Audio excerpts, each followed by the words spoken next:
মাইর এত অত্যাচার আর পারি না, তখন আল্লাহ তাআলা এই আয়াত নাজিল করে বলছেন যে এর আগে কিন্তু এক নবী পালাইয়া গেছিল, ঘটনা কিন্তু পেঁচ বাজাই দিছি, অতএব তোমরা তোমাদের নবীকে আমি এখনো অনুমতি দেই না, তার আগে কেন তোমরা এইভাবে যাইতে বলো? যদি অনুমতি ছাড়া পালায় তাহলে কিন্তু এই দশা হইবে তোমাদের নবীরও। অতএব কিয়ামত পর্যন্ত যারা কোনো রাষ্ট্রপ্রধান থাকবে, জাতির লোক যাকে বিশ্বাস করে, নেতা হইয়া কর্মীরা যখন তার পিছনে পিছনে আপা আপা করে, নেতা নেতা করে, ওদেরকে ফালাইয়া যারা চলে যায় তাদের পরিণতি কি হয় সেইটা বুঝাইতে আল্লাহ তাআলা এতগুলো আয়াত নাজিল করেছেন। সুতরাং আল্লাহ রাব্বুল আলামিন তোমাদের নেত্রী, তোমাদের নেতার এই অবস্থাই করবেন যেটা ইউনূসকে করেছে। কিন্তু ইউনূস আলাইহিস সালামের কতটুকু আর দোষ ছিল? আর তোমরা এত দোষ কইরা আল্লাহর দিকেও ফিরে আসো না, জনগণের কাছেও মাপ চাও না। ইলা ইয়াউমি ইউবআসুন, কিয়ামত হবে কিন্তু নেত্রী আসবে না। তার কারণ এই জমিনে নির্দোষ মানুষদেরকে হত্যা করার পর তোমরা জানাজা পড়তে দাও নাই। জুলাই আগস্টের আন্দোলনে যেই ছেলেরা জীবন দিল তাদের লাশগুলো গত কয়েকদিন আগেও হাসান নামের মেডিকেল থেকে একজনকে লাশ উদ্ধার করা হয়েছে, লাশগুলো পুড়িয়েছে। আমার মনে হয় এই বগুড়াতে কি কোনো জুলাই আগস্টের আন্দোলনের ছাত্র মারা যায় না? গেছে। তাদের দাফন কি স্বাভাবিকভাবে করতে পেরেছেন? জানাজা স্বাভাবিকভাবে হয়েছে? হয় নাই। আমাদের 10 মিনা উপজেলায় জিহাদ নামের একটা ছেলে 3 দিন পরে ঢাকা মেডিকেল থেকে লাশ পাইল। ঢাকা ইউনিভার্সিটির মেধাবী ছেলে, গরিব পিতার সন্তান, মেধাবী ছেলে। রাত 3টার সময় পরিকল্পিতভাবে রাত 3টায় যখন লাশ পৌঁছলো বাড়িতে, গ্রামের বাড়িতে, তখন ওসি এবং পুলিশরা গিয়ে তার বাবা মা আত্মীয় স্বজনকে থ্রেট দিয়ে আসছে, এখন জানাজা পড়ে দিবা, সকাল বেলায় কোনো জানাজা হবে না, লোকজন বেশি আসলে খুব অসুবিধা হবে। আমার আজকে খুব ভালো লাগার একটা দিন। আমার ডান পাশে বিএনপির লিডার, বাম পাশে জামাত ইসলামের লিডার। প্রত্যেকটা মাহফিল যদি এই রকম হতো, এবং হতে হবে, তার কারণ 18টা বছর পর্যন্ত দুইও বাইরে সমানে গাইলেছে। বিএনপি জামাত জোট, বিএনপি জামাত জঙ্গি গোষ্ঠী, হ্যাঁ, বিএনপি জামাত উন্নয়নের বাধা। এই বিএনপি জামাত বলতে বলতে বলতে বলতে উনি আসল জায়গায় চলে গেছে। কিন্তু এখন বিএনপি জামাতের মধ্যে যদি মারামারি দেখি, কিলাকিলি দেখি, তখন আমাদের বুকটা ফেটে যায়, ঠিক না বলে? অতএব আগামীর বাংলাদেশ গড়তে হবে দুইটা শক্তি ঐক্য হয়ে। কারণ বাংলাদেশে দুই শক্তি ছাড়া আর কোনো শক্তি নাই। একটি হচ্ছে জাতীয়তাবাদের শক্তি, আর একটা ইসলামী শক্তি, ঠিক না বলেন? 18 বছর মাইর খেয়েছি দুই ভাই, এখন দেশে শান্তিও আনবো দুই ভাই। ঝামেলা বেবি তো চলে গেছে, ওনার নাম রাখছি আমি ঝামেলা বেবি। ওনার নাম কি বলেন দেখি? ঝামেলা বেবি চলে গেছে। সুতরাং এই বাংলাদেশকে গড়ার দায়িত্ব এখন আমাদের।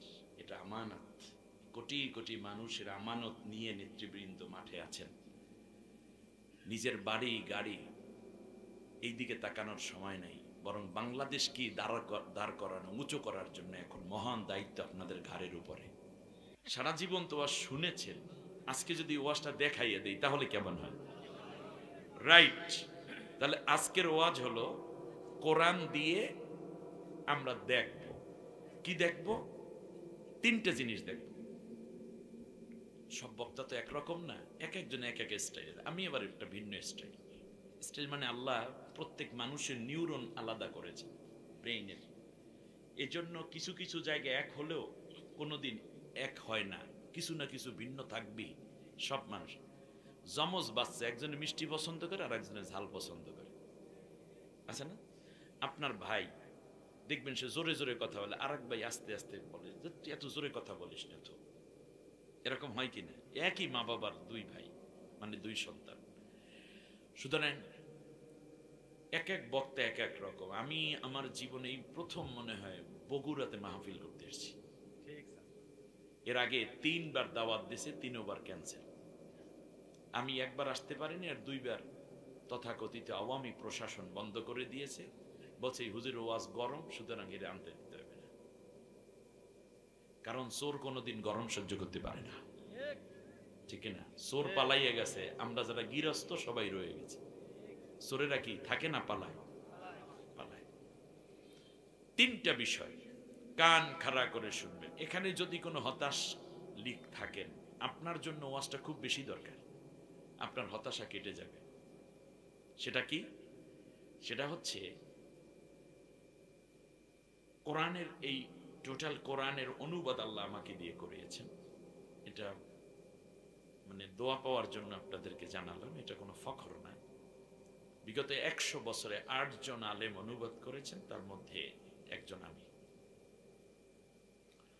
সে যাই হোক, আমি যখন এই গভর্নমেন্ট পালাইয়া গেল, অবৈধ স্বৈরাচার গভর্নমেন্ট, তখন চিন্তা করলাম যে কোরআনের মধ্যে কওমে লুত, যাদেরকে আল্লাহ উল্টাইয়া শেষ করে দিয়েছেন গোটা জাতি, ঠিক না? জর্দানে কওমে সামুদ, কওমে আদ, আসহাবুল উখদুদ, আসহাবে ফিল, এরা আছে। এক এক জাতিকে আল্লাহ ধ্বংস করে দিয়েছে।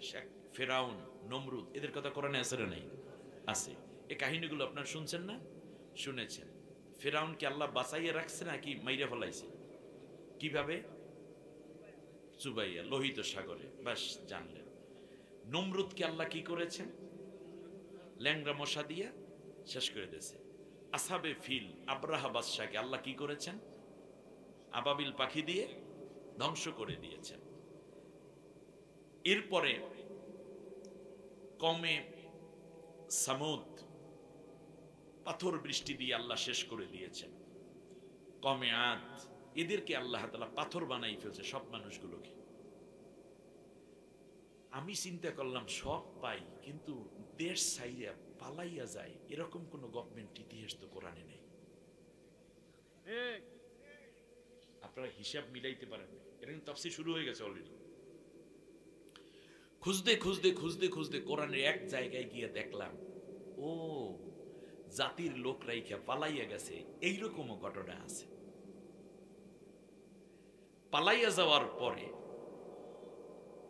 ওই জাতির অবস্থা কেমন হয়, তার সমর্থকদের অন্তর কেমন করে, কথাবার্তা কেমন হয়, আচার ব্যবহার কেমন হয়, এইটা কিন্তু আপনারা জানেন না। কিন্তু কে জানেন?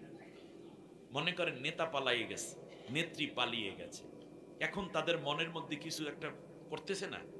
কি করে আপনারা জানেন? আপনাদের সাথে শেয়ার করে? আমার সাথে করবে? কোনোদিনও না।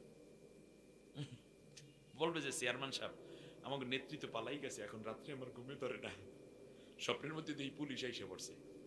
ভাত খাইতে বললে ওখানে গাড়ি গেলে মনে করছে এই বুঝি পুলিশের গাড়ি যায়।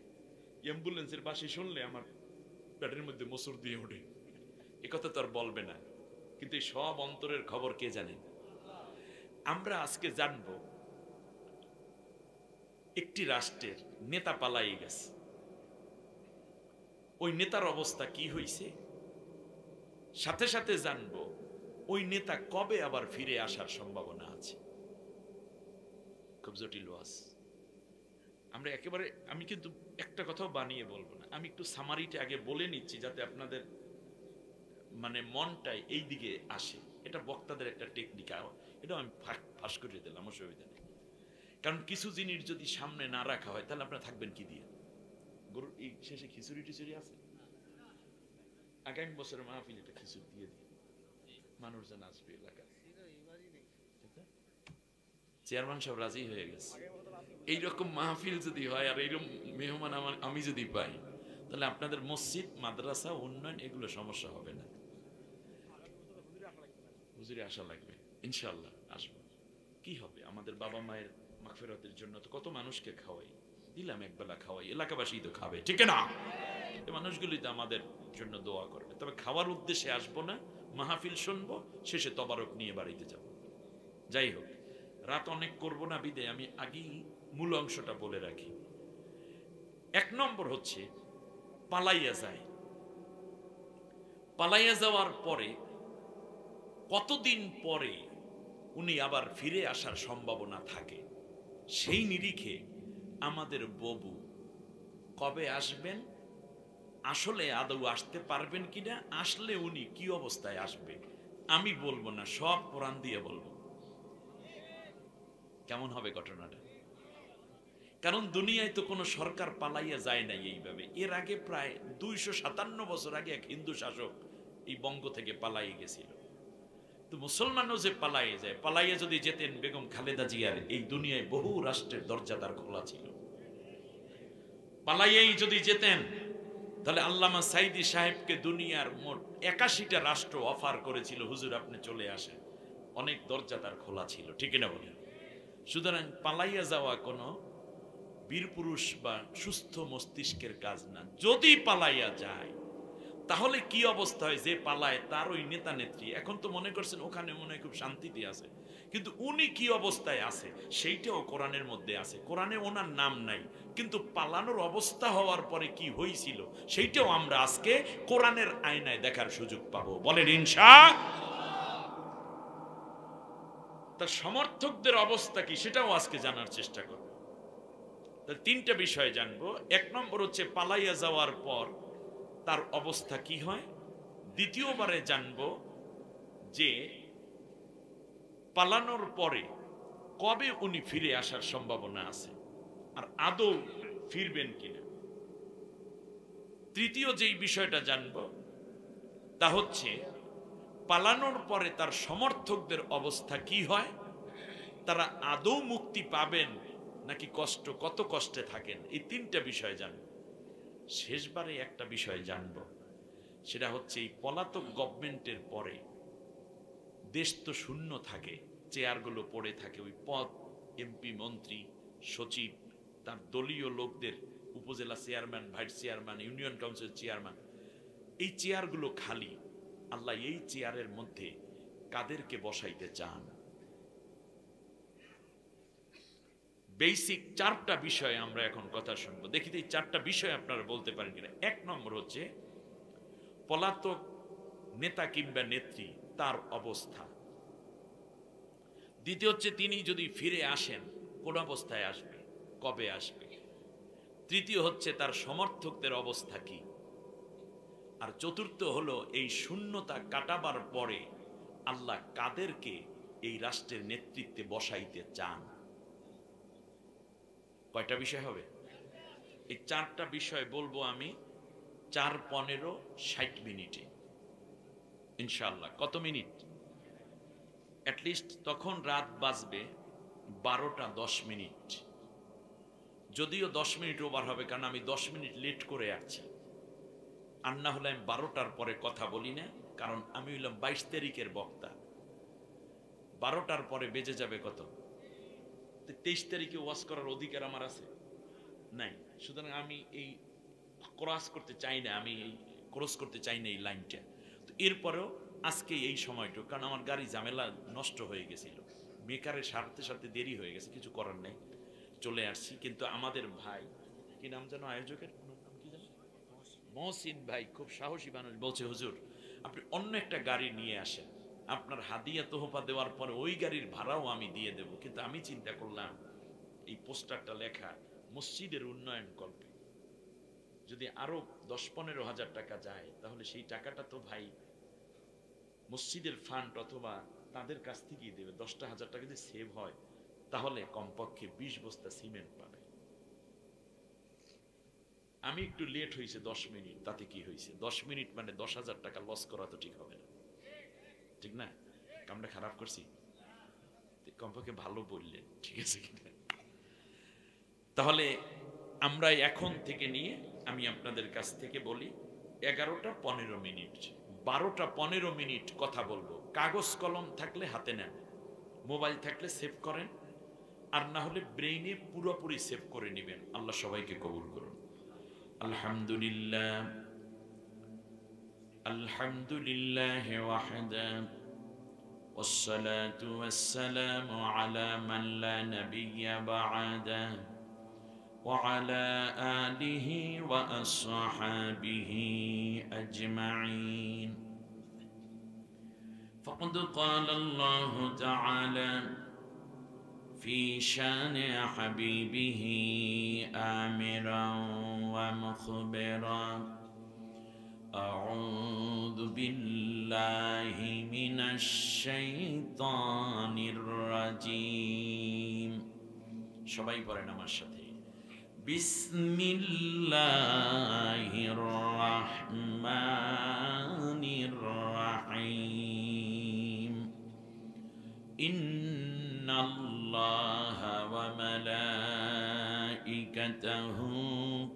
ইউসাল্লুনা আলান নবী ইয়া আইয়ুহাল্লাযীনা আমানু صلوا عليه وسلموا تسليما اللهم صل على محمد وعلى آل محمد كما صليت على إبراهيم وعلى آل إبراهيم إنك حميد مجيد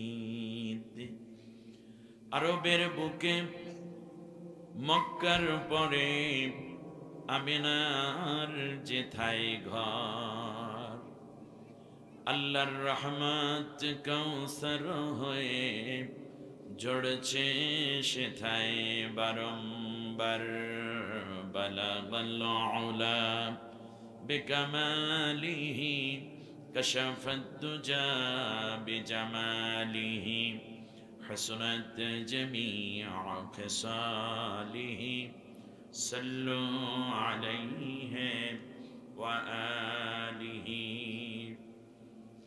বাংলাদেশের স্বনামধন্য জনপদ স্বাধীনতার সূর্যটা নতুন করে উদীয়মান উদ্দীপ্ত সূর্যকে ধারণ করে যে জমিন গর্ববোধ করে আল্লাহ শুকরিয়া আদায় করে তার নাম এই বগুড়া শাহজাহানপুরের মানিকদ্বীপা দারুস সুন্নাহ দাখিল মাদ্রাসার উন্নয়ন এর মসজিদের উন্নয়ন কল্পে ২৭তম তাফসীরুল কোরআন মাহফিলের সমাপনী অধিবেশন সম্মানিত সভাপতি আলহাজ মাওলানা মোহাম্মদ আবুল কালাম আজাদ মতিন আল্লাহ তাআলা কোরআনের জন্য সুস্থতা এবং দীর্ঘ নেক হায়াত তাকে দান করুন।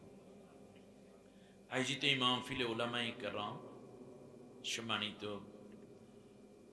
বাংলাদেশের দুটি প্রধান রাজনৈতিক দলের নেতৃবৃন্দ এবং অন্যান্য রাজনৈতিক দলের ভাইয়েরা, আয়োজিত এই মাহফিলে মুরব্বিয়ানে কেরাম, যুবক ভাইয়েরা, পর্দার অন্তরালে সম্মানিতা মা বোন, অন্য ধর্মাবলম্বী ভাই বোনদেরকে আন্তরিক মোবারকবাদ জানিয়ে খুব সংক্ষিপ্ত আকারে 4টি কথাই আমি আপনাদের উদ্দেশ্যে বলার চেষ্টা করব।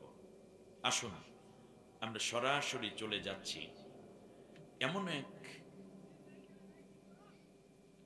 এমন একটি জায়গায় যেখানে এই 4টি কথা আমরা খুঁজে পাই। সবাই বলি আলহামদুলিল্লাহ, যে আল্লাহ তাআলা আমাদেরকে এই জীবন্ত কথাগুলো শোনার জন্য কবুল করলেন। আমরা সকলে প্রাণ ভরে মহান মালিকের দরবারে আরো একবার শুকরিয়া আদায় করি, পড়ি আলহামদুলিল্লাহ। আসুন সরাসরি চলে যাচ্ছি। তাহলে প্রথমেই কথা ছিল আমরা আজকে ওয়াজ দেখব। বলেন কি করব? দেখব। এবং মনে হবে যেন আপনি এই ওয়াজ শুনতেছেন না, বরং এখন কোরআনের আয়াত নাজিল হচ্ছে। সুবহানাল্লাহ পড়েন। সবার মনোযোগ আছে তো ইনশাআল্লাহ? আমাদের সম্মানিত মেহমান চলে যায়, আমরা দোয়া করি। আমি মুসাফির মানুষ, আল্লাহ তাআলা ভাইকে সুস্থতা দান করুন, কারণ এই ধরনের নেতৃত্ব ব্যক্তিত্ব সমাজের জন্য খুব দরকার। আমরা দোয়া করব যেন জাতির জন্য খাদেম হিসেবে আল্লাহ তাকে কবুল করে নেন। আমার সাথে সবাই পড়েন, আউযু বিল্লাহি মিনাশ শাইতানির রাজীম বিসমিল্লাহির রাহমানির রাহিম ওয়া ইন্না ইউনুসা লামিনাল মুরসালিন إذ أبق إلى الفلك المشحون فساهم فكان من المدحضين فالتقمه الحوت وهو مليم فلولا أنه كان من المسبحين للبث في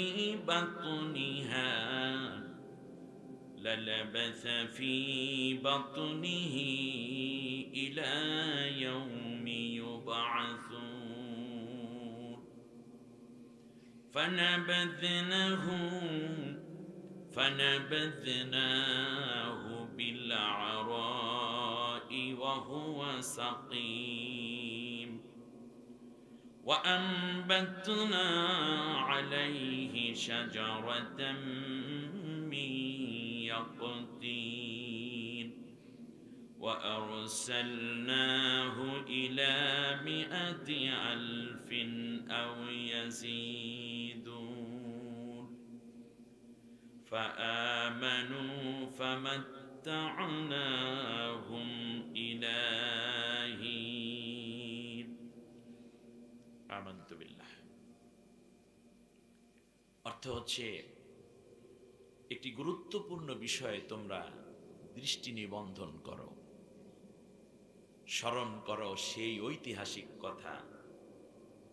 ইরাকের নিনোয়া প্রদেশের মসুল রাজ্যে আমি একজন নবী প্রেরণ করেছিলাম, তার নাম ছিল ইউনুস।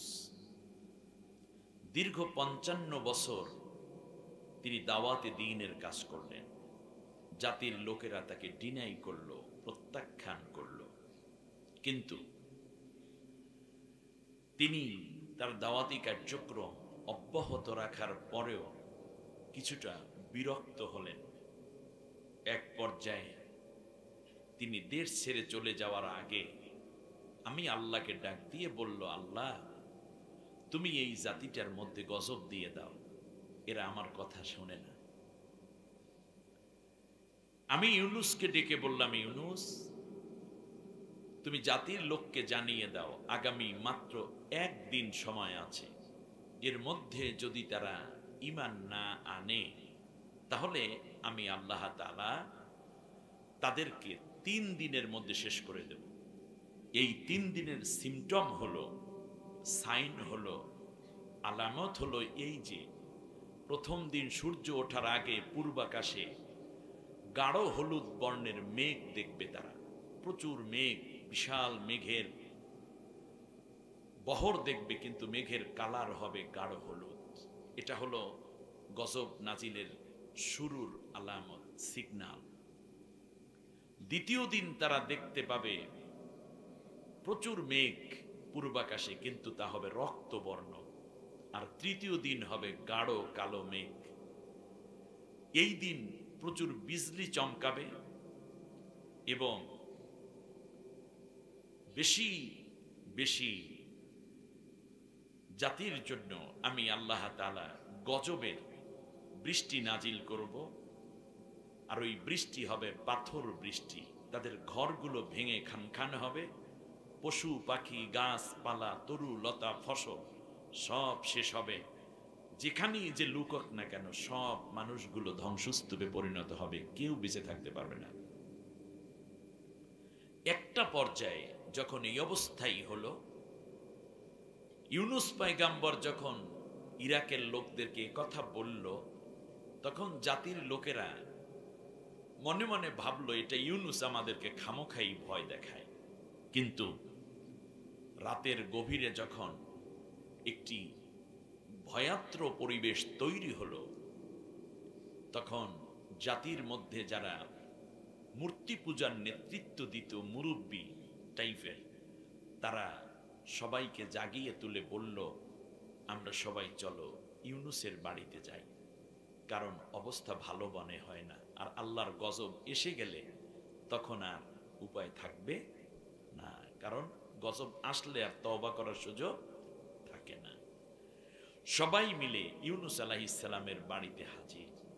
কিন্তু দুঃখজনক বিষয় হচ্ছে, ইউনুস আলাইহিস সালাম এই জাতির লোকদেরকে রেখে তিনি রাতেই পালিয়ে গেলেন। ব্যাস, এখান থেকে আলোচনা শুরু। আমি একটু পিছনের গ্রাউন্ডটা ভূমিকার মধ্যে নিয়ে আপনাদেরকে শুনিয়ে দিলাম, যেহেতু আমাকে টাইম সেভ করতে হবে। বোঝার জন্য ধন্যবাদ। অনেকে হাসতেছেন। আল্লাহ রাব্বুল আলামিন বলেন, ইদা আবাকা ইলাল ফুলকিল মাশহুন, আমার ইউনুস যখন পালিয়ে যাচ্ছিল ইরাকের নিনোয়া থেকে দজলা নদী পার হয়ে ওপারে, বোঝাই করা কিস্তিতে চড়ে, ফাসাহামা ফাকানা মিনাল মুদহাদিন, আল্লাহ রাব্বুল আলামিন বললেন মাঝ দরিয়ায় প্রচন্ড ঝড়, বোঝাই নৌকা যেন ডুবে যাওয়ার উপক্রম। তখন মাঝি সবাইকে বলল, তোমরা আল্লাহর কাছে কান্নাকাটা করো, দেবদেবীর কাছে ক্ষমা চাও, কিন্তু ঝড় থামছে না। এক পর্যায়ে ফাসাহামা বলল যে এখানে একজন গুনাহগার আছে, যাকে এখান থেকে নামিয়ে দিলে, ফেলে দিলে আমরা সবাই নিরাপদ হয়ে যাব। কারণ হচ্ছে জাতির লোককে রেখে একা পালিয়ে যাওয়া, এটা আল্লাহর দৃষ্টিতে একটা অপরাধ, জাতির দৃষ্টিতেও অপরাধ, ফেরেশতাদের দৃষ্টিতেও অপরাধ। অতএব এই অপরাধী যে জাতিকে রেখে পালাইয়া যাইতে পারে, সে কোনোদিন ভালো হতে পারে না। অথচ ইউনুস আলাইহিস সালাম ছিলেন একজন নবী, ইন্নাহু মিনাল মুরসালিন। এই যে আল্লাহ বলছে ওয়া ইন্না ইউনুস লামিনাল মুরসালিন, তিনি একজন নবীদের মধ্যে অন্যতম এক নবী। এই জন্য লটারি হলো, বারবার ইউনুস আলাইহিস সালামের নাম আসতেছে। লটারিতে নাম আসে কার? ইউনুস আলাইহিস সালাম। আপনারা শুনতেছেন তো মন দিয়ে? ব্যাস, ইউনুস আলাইহিস সালাম তিনবার লটারিতে তার নাম আসলো। তার কারণ তিনি একটা অপরাধ করেছেন, আল্লাহর হুকুমের বাইরে নিজের মন মতো জাতির উপর বিরক্ত হয়ে চলে যাচ্ছেন, এইটা একটা অপরাধ। ইউনুস আলাইহিস সালাম যাচ্ছেন জাতির হাজার হাজার কোটি টাকা বিদেশে পাচার করে নাকি? না, আমার কথার জবাব দিতে হবে। আপনারা যদি তাফসির শুনতে চান, তাহলে তাফসিরের মেজাজে আপনাকে শুনতে হবে।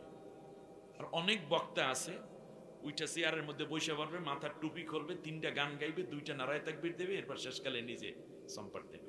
আমি এই স্টাইল না, প্লিজ। আমার থেকে নিতে হলে আপনাকে আস্তে আস্তে করে কোরআনটা ভিতরে নিয়ে নিতে হবে ইনশাআল্লাহ। পছন্দ হইলে আলহামদুলিল্লাহ, না হইলে ডাবল আলহামদুলিল্লাহ, সমস্যা নেই। ইউনুস আলাইহিস সালাম দীর্ঘদিন কি জাতির মধ্যে অবৈধ ক্ষমতায় ছিলেন?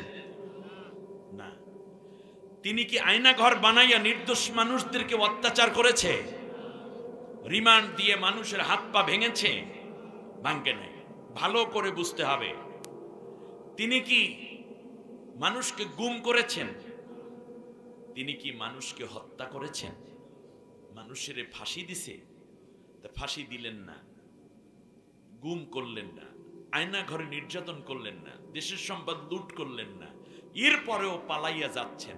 সেইটা যদি হয় অপরাধ, আর আপনি মানুষ মারলেন, অন্যায়ভাবে সম্পদ লুণ্ঠন করলেন, স্বৈরতান্ত্রিক অবস্থা জারি করলেন, দিনের ভোট রাতে দিয়া স্বঘোষিত প্রধানমন্ত্রী হয়ে গেলেন, হেফাজতে ইসলামের লোকদেরকে রাতে হত্যা করলেন, আলেমদের হাত করা পড়াইয়া নির্যাতন করলেন, ফাঁসি দিলেন, যাবার সময়ও হাজার হাজার ছাত্র ছাত্রীকে হত্যা করে পঙ্গু করে চোখ অন্ধ করাইয়া দিয়া তারপর পাড়ি জামাইলেন। তাহলে ইউনুস আলাইহিস সালাম যদি কিছু না করার পরেও আল্লাহ তাআলা বললেন যে সে ছিল অপরাধী, আর তাহলে আপনি কি হবেন একটু ভালো করে বুঝান।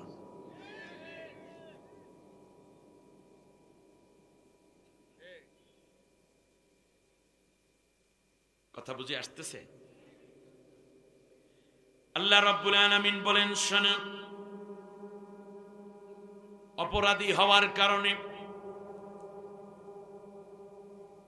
ফাসাহামা লটারি যখন দেয়া হলো, ফাকানা মিনাল মুদহাদিন, তিনবার সে পরাজিত হলো। কোনো অপরাধ না করার পরেও পালাইয়া যাওয়ার অপরাধে হয়েছে অপরাধী, পরাজিত। সুতরাং বোঝা যায় যারা পালাইয়া যায় তারা অপরাধী। সে দোষ না কইরা গেলেও যদি অপরাধ পরাজিত শক্তি হয়, তাহলে যারা এত অপরাধ করে গেছে তারা অপরাধী শুধু নয়, পরাজিত শক্তি। পালানো গ্রুপ কোনোদিন বিজয় পায় না। এই জন্য আল্লাহ বলছেন মুদহাদিন, মানে যারা পলানো গ্রুপ, ওই দলটা পুরো পরাজিত শক্তি। এটা জামালউদ্দিন বানাই বলছে না? পালাইয়া গেলে তারা কি শক্তি? জোরে বলেন, পরাজিত শক্তি। বীরেরা কোনোদিন পালায় না, যারা পরাজিত হয় তারাই পালায়। আর পালান দ্বারা বোঝায় তারা পরাজিত। বিজয় তাদেরকে আর কোনোদিন ডাকবে না, ঠিক না বলেন? এখন আমাদের দেশে অনেক সিঙ্গারা আর সামোসা খাওয়া নেতারা মনে করে আপায় বুঝি আসিল। কি দিনে না রাত্রে দেখুন স্বপ্নে, সেইটা চিন্তা করে না। আল্লাহ রাব্বুল আলামিন বললেন, শোনো, ফালতাকামাহুল হুত, তাকে একটা মাছে গিলে ফেলল। আল হুতুন শব্দের অর্থ হলো মাছ। বলেন তো হুত অর্থ কি? ফালতাকামাহু মানে তাকে গিলে ফেললো।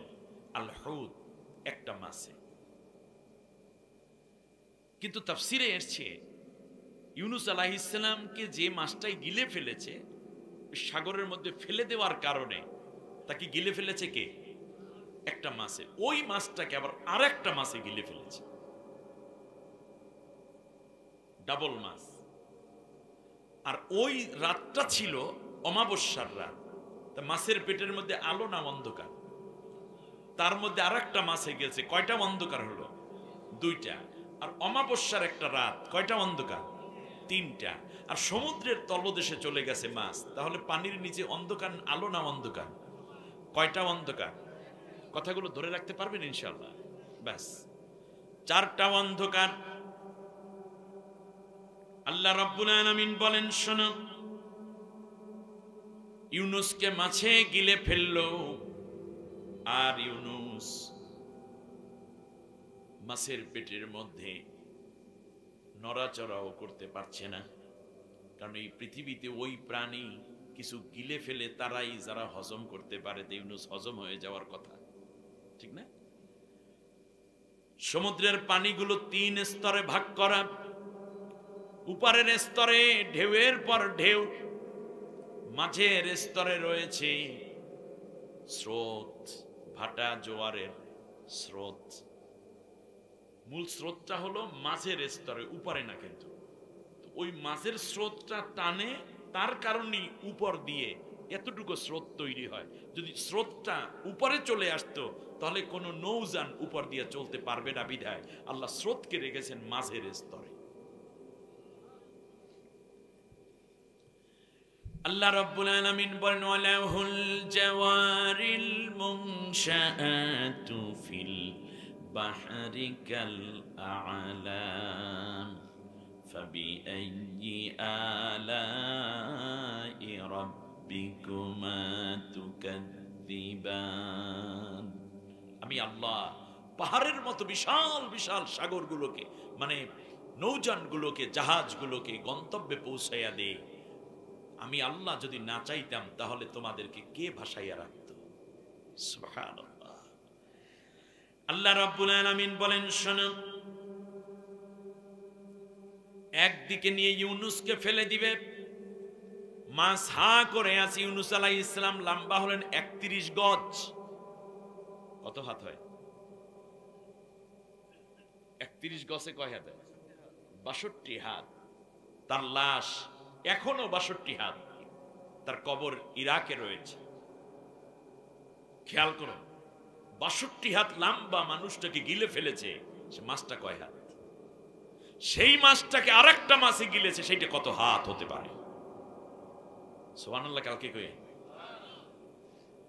সব আয়াত তেলাওয়াত করতেছিলাম, বানাই নিয়ে আসছি আয়াত নাকি? আল্লাহ রাব্বুল আলামিন বলেন, শোনো, ওয়া হুয়া মুলিম মাছের পেটের মধ্যে আমার ইউনুস চলে গেল। যাওয়ার পরে ইউনুস নিজেকে নিজে ধিক্কার দেয়, আরে আমি এত বড় অপরাধী কেমনে হইলাম, আমি কি করব? এটা কি কোনো মানুষের কাজ হয়? নিজের জাতিকে বিপদে ফালাইয়া নিজে নিজে চইলা যায়, গজব আসবে, কিন্তু তাই সেই গজবের সংবাদ দিলাম আমি, দুঃসংবাদ দিলাম আমি। আমার জাতির লোকেরা এখন কি হবে? আমার আল্লাহ তো আমাকে দেশ ছেড়ে পালাইয়া যাইতে বলেন নাই, কেন আমি আসলাম? এরকম কেন আমি এরকম? জিহ্বা কামড়ায়, ঠোঁট কামড়ায়, নিজের গালে নিজে থাপ্পড় দেয়, নিজে নিজে আবার নিজের বুকের মধ্যে ঘুষি মারে। অহুয়া মুলিম, মুলিম মানে হচ্ছে নিজেকে নিজে ধিক্কার দিচ্ছে। আল্লাহু আকবার। কোনো অপরাধ করে নাই, জাতির সাথে রূঢ় আচরণ করে নাই, কেউরে মারে নাই, অর্থ লুটপাট করে নাই, অবৈধ ক্ষমতায় নাই, খুন করে নাই, আয়নাঘর বানায় নাই, শুধুমাত্র এই জাতিকে এই অবস্থায় রেখে কেন পালাইলাম, এই চিন্তাটা তার মাথার ভিতর যখন ঢুকলো ততক্ষণে সে কোথায় চলে গেছে? মাছের পেটে। এই কারণে অহুয়া মুলিম, সে নিজে নিজে ধিক্কার দিতে দিতে নিজেকে নিজে ধিক্কার দিচ্ছে। আর আপনি 16টা বছর পর্যন্ত অবৈধভাবে ক্ষমতায়, বহু মানুষ হত্যা করেছেন, লাশ গুম করেছেন, মানুষকে রিমান্ডে নিয়েছেন, আয়না ঘর বানাইয়া জীবন থেকে জীবনী শক্তি বের করে দিয়েছেন, বহু মায়ের কোল খালি করেছেন, বহু নারীকে আপনি বিধবা করেছেন, বহু সন্তানকে ইয়াতীম করেছেন, সম্মানিত মানুষদেরকে অপদস্থ করেছেন, মানুষের লাশ পর্যন্ত কর্তৃপক্ষকে খুঁজে পেতে দেন নাই। এমনকি যাওয়ার দিনেও আপনি হাজার হাজার শিশু এই দেশের ছাত্র সমাজকে হত্যা করেছেন, লাশগুলো পুড়িয়েছেন। এরপরেও বলে আমার দোষটা কি, আমি কি করছি, আমার কেন তোমরা ক্ষমতার থেকে নামাইতে চাও? চূড়ান্ত এক প্রতিবন্ধী, ঠিক কিনা বলে?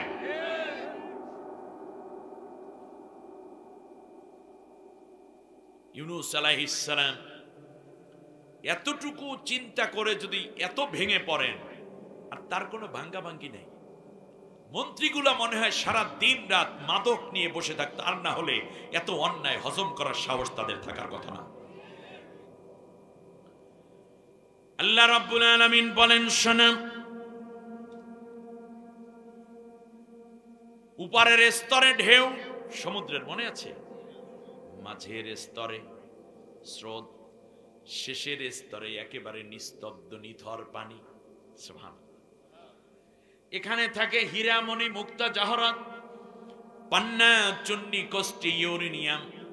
এখানে থাকে বড় বড় মাছ, বিশাল বিশাল হাঙর কুমির গুলো এই নিচের স্তরে গিয়ে গভীর জলে তারা ডুব দিয়ে থাকে, ক্ষুধা লাগলে উপরের দিকে ওঠে।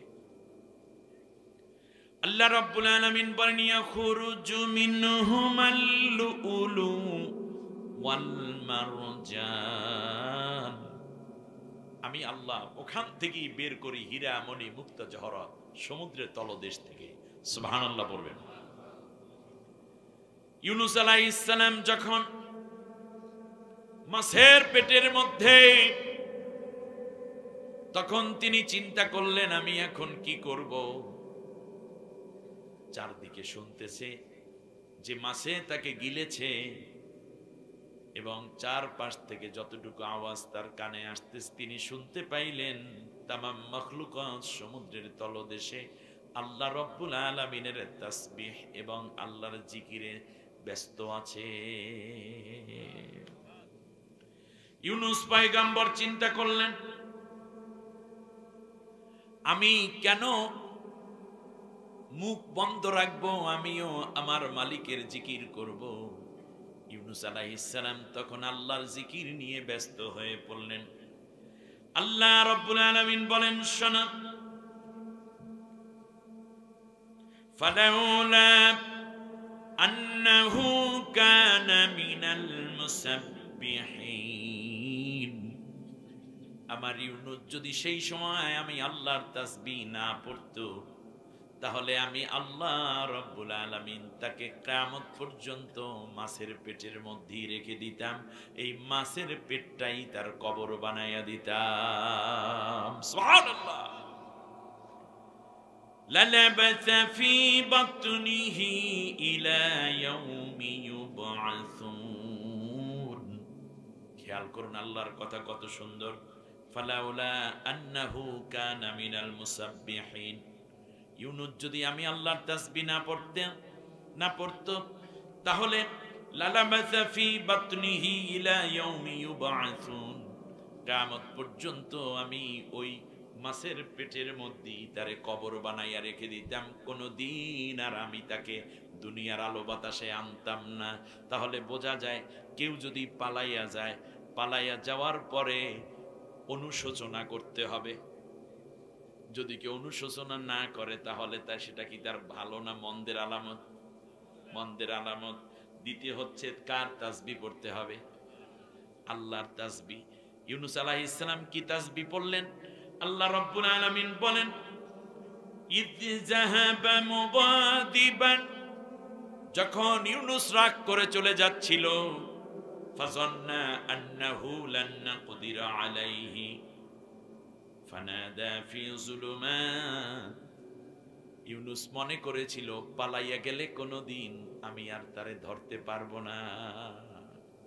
যারা পালাইয়া যায় তারা মনে করে, তারা আসার তো চিন্তা করেই না। এই বগুড়ার বিজ্ঞানীরা, বগুড়ার দক্ষ শ্রোতারা, কথাগুলো বুঝুন, একেবারে পাই টু পাই ভাঙিয়ে বলছি, যারা পালায় তারা কোনোদিন ফিরে আসার চিন্তা করে না। আবার বলি, যারা পালায় তারা কোনোদিন ফিরে আসার চিন্তা করে না। তারা যদি চিন্তা করতেন তাহলে পালাইতেন না। আবার একটা কথা, আল্লাহ তাআলা বলছেন যে ইউনুস মনে করেছিল পালাইলাম তো পালাইলামই, আমারে কেউ ধরতে পারবে না। হ্যাঁ, আল্লাহ বলছেন আল্লাহ নাকদিরা আলাইহি, সে মনে করেছিল যে তারে কেউ আর ধৈর্য আনতে পারবে না। কিন্তু আমি আল্লাহ রব্বুল আলামিনের ধরা থেকে কেউ দূরে থাকার কোনো সুযোগ নাই। তাহলে বোঝা যায় যে পালাইয়া যায় সে ফিরে আসার তো চিন্তা করেই না, বরং সে মনে করে আমি যত হত্যা করেছি, খুন করেছি, অর্থনীতির যে আমি চুরি করেছি, এইগুলো কোনোদিন জবাব টবাব দেওয়া লাগবে না, এই জন্য গাঠি বস্তা গোল করে চলে যায়। এক নম্বরে ফিরে আসবে না। দ্বিতীয় হচ্ছে এইটাও চিন্তা করে আমাকে কেউ ধরতে পারবে না। কিন্তু আল্লাহ রাব্বুল আলামিন বলেন যেখানেই যাও আমার ধরা থেকে কেউ দূরে থাকতে পারবে না। অতএব বহু চিন্তা করেছেন আমারে কেউ ধরতে পারবে না, হইবে না। আপনি আসার তো দরকার নাই, আপনাকে আসতেই হবে।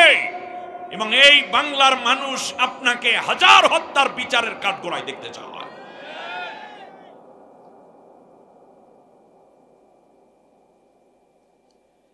ইউনুস আলাইহিস সালাম কোনো অপরাধ না কইরা শুধু চলে যাচ্ছেন, সেই কারণে যদি এত ঝামেলা হয়, আর আপনি ঝামেলা বেগম, ঝামেলা বিবি এত ঝামেলা কইরা গেলেন, আপনি মনে হয় আর আসবেন না। আপনি চিন্তা করার ভুল করেছেন। আপনার বাবাকে হত্যা করেছে যারা, তাদেরকে আপনি 40 বছর পরে এনে যদি ফাঁসি দিতে পারেন, তার মধ্যে একজনকে নিজেই তো হত্যা করেছে বলে প্রমাণ, ঠিক কিনা বলেন?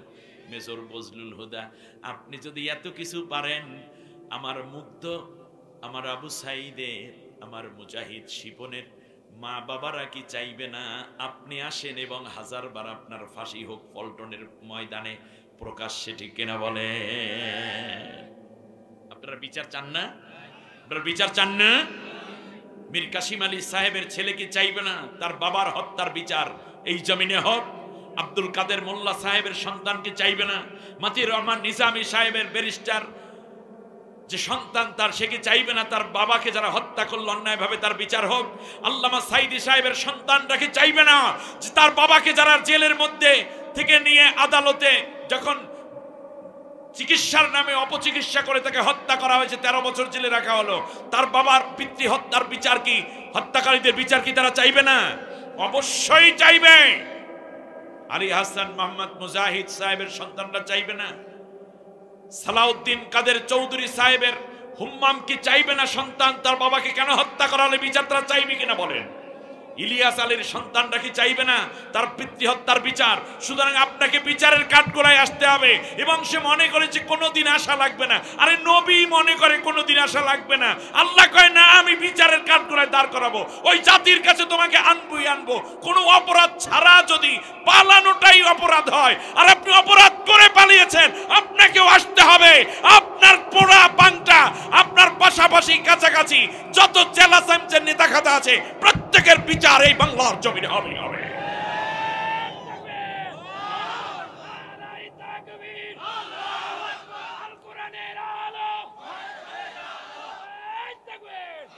আল্লাহ রাব্বুল আলামিন বললেন, আমার ইউনুস একদিকে যেমন নিজেকে নিজে ধিক্কার দিল, আর একদিকে আমার কাছে পুরো সারেন্ডার্ড হয়ে গেল। আমার ইউনুস ডাকা শুরু করলো, লা ইলাহা ইল্লা আনতা সুবহানাকা ইন্নী কুনতু মিনাজ জালিমিন। চরম বিপদে পরম প্রশান্তির জন্য এই দোয়াটা আমরা পড়ব। অনেকের বিপদ হয় না? বিপদ হয়। ইউনুস আলাইহিস সালাম বললেন, আল্লাহ ও আমার মালিক, তুমি ছাড়া আর কোনো ইলাহ নাই। লা ইলাহা ইল্লা আনতা, আল্লাহ তুমি ছাড়া আমার আর কেউ নাই। সুবহানাল্লাহ। জাতির কাছে অপরাধ করে নাই, অপরাধটা মূলত কার কাছে?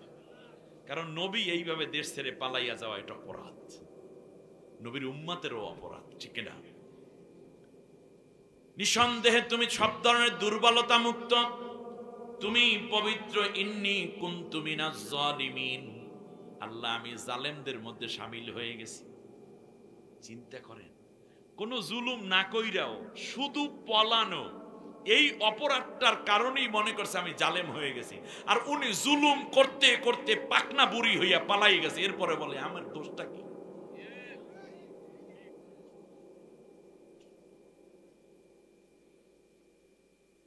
আল্লাহ রাব্বুল আলামিন বলেন, শোনো, আমার ইউনুস যেহেতু বুঝতে পেরেছে তার দোষ, আমি আল্লাহ তখন জবাব দিলাম 40 দিন পর। ফাস্তাজাবনা লাহু ওয়া নাজ্জাইনাহু মিনাল গাম্মি ওয়া কাযালিকা নুনজিল মুমিনিন। আমি আল্লাহ আমার ইউনুসের কান্নার জবাব দিলাম। সুবহানাল্লাহ। আমি আল্লাহ তাকে মহা বিপদ থেকে, আল্লাহ নিজে বলছেন গম্মন, মানে মহা বিপদ, মহা সংকট। এর চেয়ে সংকট আছে আর? মাছের পেটে অলরেডি চলে গেছে। আমার ইউনুস আমাকে ডাকলো, আমি আল্লাহ বললাম, ইউনুস তোমার ডাকে আমি জবাব দিলাম। তারপরেও কতদিন লাগছে? কতদিন পর? আল্লাহর জবাব আসছে কয়দিন পর? আমি চিন্তা করেছিলাম 5 আগস্ট থেকে নিয়ে 40 দিনের মাথায় যদি বুবু ফিরে আসে, তাই মনে করবো দোয়াও মনে হয় কবুল হয়েছে। সে 40 দিন আছে না গেছে? গেছে। অতএব বোঝা যায় দোয়া কবুল হয় নাই। তার কারণে আল্লাহর কাছে সারেন্ডার তো হন নাই। আর ইউনুস পয়গম্বরের মতো নির্দোষ হইয়া শুধু পালান নাই, বরং চরম দোষী হয়ে পালাইছে। তার চেয়ে বড় অঘটন হচ্ছে এমন, যেখানে গিয়া পালাইছে সেই জায়গায় তো আল্লাহর জিকির করার চাইতে বরং উল্টা উল্টা জিকির বেশি হয়, ঠিক কিনা বলেন? আমাদের আব্দুর রহমান ভাই বলেছেন, যেখানে বসে শুধু ষড়যন্ত্র করে, এর নাম হচ্ছে এখন ঝামেলা বিবি, এখন হচ্ছে মানে ষড়যন্ত্র বিবি, ঠিক কিনা বলেন? কাজ হইতো না। বাংলাদেশে এই পর্যন্ত 113টা প্রতি বিপ্লবের চেষ্টা করেছে, ছাত্র সমাজ সবগুলোকে সাইজ করেছে। আগামী দিনগুলোতে ডেভিল হান্ট যেটা শুরু হয়েছে, এইটা সব ছোট বড় সব শয়তান সব ধরা পড়বে ইনশাআল্লাহ। এখনো চিনেন নাই। আমার আলোচনার যেহেতু সময় কম, এই জন্য আমি আপনাদেরকে বিরক্ত করব না বিধায় একটু তাড়াতাড়ি শেষ করতেছি। তাহলে আপনি দেখেন, বিপদে পড়ে ইউনুস আলাইহিস সালাম দোয়া করছে, ওই দোয়াটার নামই কি? দোয়া ইউনুস। আর উনি বিপদে পড়ে গেছে কই? দাদার কাছে, ঠিক না? রাম রাম ইত্যাদি ইত্যাদি। কিন্তু আপনি দেখবেন উনি দোয়া ইউনুস পড়বে কেন? ইউনুস নিজেই তো ওনার জন্য বড় ঝামেলা, ঠিক না? দোয়া ইউনুস পড়বে কি? এই দোয়া ইউনুস পড়তে পারে না, কারণ ইউনুসই এর সবচেয়ে বড় ঝামেলা। এটা পড়বে কি? আল্লাহ রাব্বুল আলামিন বললেন, শোনো, ফাস্তাজাবনা লাহু ওয়া নাজ্জাইনাহু মিনাল গাম্মি ওয়া কাযালিকা নুনজিল মুমিনিন। আমি আল্লাহ তাকে এইভাবে বাঁচাইয়া দিলাম। তবে মনে রেখো, শেষ পর্যন্ত কি হলো? ফানাবাদনাহু বিল আরাই ওয়া হুয়া সাকিব। ইউনুসের কথাই চিন্তা করো। পালাইয়া যাওয়ার এই অপরাধ থেকে যখন সে কান্না জুড়ে দিল, আমার তাসবিহ পড়ল, একটা পর্যায়ে আমি আমার ইউনুসকে বাঁচানোর ডিসিশন নিলাম। সুবহানাল্লাহ। ওয়া কাযালিকা নুনজিল মুমিনিন। আমি আল্লাহ ওয়াদা দিলাম, এর চেয়েও বড় বিপদ আপনি চিন্তা করতে পারেন? মাছের পেটের মধ্যে সেই মাছ আর এক মাছে খেয়ে ফেলছে, এর চেয়ে বড় বিপদ হতে পারে? আর এর চেয়েও বড় বিপদে যদি তোমরা কেউ পড়ে যাও, ও আমার বান্দা বান্দিরা, তাহলে পরেও যদি তোমরা এই দোয়া ইউনুস পড়ো আর আমি আল্লাহর কাছে সারেন্ডার করো, তাহলে আমি আল্লাহ ওয়াদা দিলাম, এর চেয়ে বড় বিপদ থেকেও আমি আল্লাহ তোমাদেরকে বাঁচাইয়া দেব। সুবহানাল্লাহ। বাড়াইয়া দেওয়ার ওয়াদা করেছেন কে? দেখছেন, আমাকে শেষ করতে বলছে, ঠিক আছে কিনা? শেষ করে দেব? সময় বাড়বে? বাড়বে না কমবে? বাড়বেও না কমবেও না, দেখি একটু বাড়াবো ভাই, যেহেতু বলছে। এবার খেয়াল করুন, আপনার সংসারে অশান্তি, স্ত্রী অসুস্থ, মা বাবা অসুস্থ, সন্তান কথা শুনে না, অসুস্থ, ব্যবসায় লাভ নাই, মনটা ভালো লাগে না। চরম বিপদের সময়ও যদি চারদিক থেকে শত্রু ঘেরা হয়ে গেছে, এমন বিপদের চাইতেও যদি কোনো মুসিবতে পড়ে যান, তারপরেও কাকে ডাকলে উদ্ধার করার ওয়াদা? আমরা আল্লাহকে ডাকবো, ঠিক না? একটু জিকির করুন, লা ইলাহা, আল্লাহ ডাকুন, ভালো করে বলেন, লা ইলাহা ইল্লাল্লাহ। গরম পানি দরকার, এটা চাই চিনি ছাড়া হলে ভালো হবে। আর একটু মহব্বতে, লা ইলাহা ইল্লাল্লাহ। যখন তুমি ছোট্ট ছিলে, দাঁত ছিল না মুখে, তরল খাবার দিলেন আল্লাহ মা জননীর বুকে, তোমার মা জননীর বুকে, ঠিক না? সেই আল্লাহ রে ভুইল না রে, ওই আল্লাহ রে ভুইল না রে, জীবন জাগার থাক, সেই আল্লাহর বিধান কায়েমে থাকিও সজাগ। আল্লাহ রে ডাক রে বান্দা, আল্লাহ রে ডাক, লা ইলাহা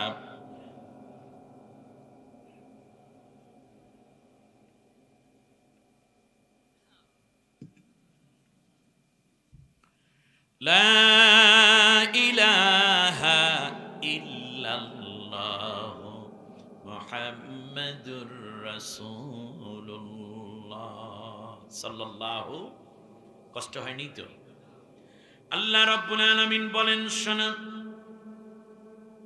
ফালাউলা আন্নাহু কানা মিনাল মুসাব্বিহিন।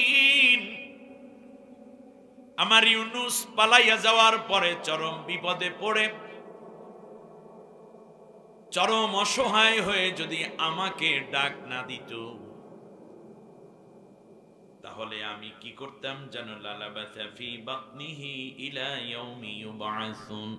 কিয়ামত পর্যন্ত আমি মাছের পেটি রেখে দিতাম, কোনোদিন জনপদে দেশের মধ্যে আর ফিরাই আনতাম না।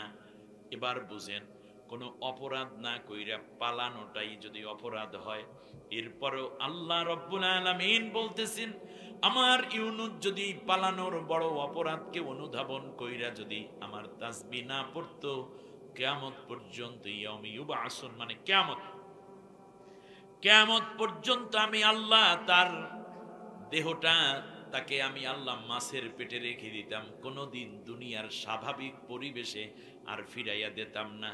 তাহলে খেয়াল করুন, যদি পালাইয়া কেউ যায়, তওবা করতে হয় কার কাছে? আল্লাহর কাছে। অপরাধ কইরা পালায় নাকি বিনা অপরাধেও যদি পালায়? এরপরেও তসবি না পড়লে আল্লাহ বলেন কিয়ামত পর্যন্ত দুনিয়ায় আর তাকে ফিরাইয়া দিতাম না। আর আপনি অপরাধ কইরা পালাইয়া গেছেন, আপনি তো তসবি পড়েনি না,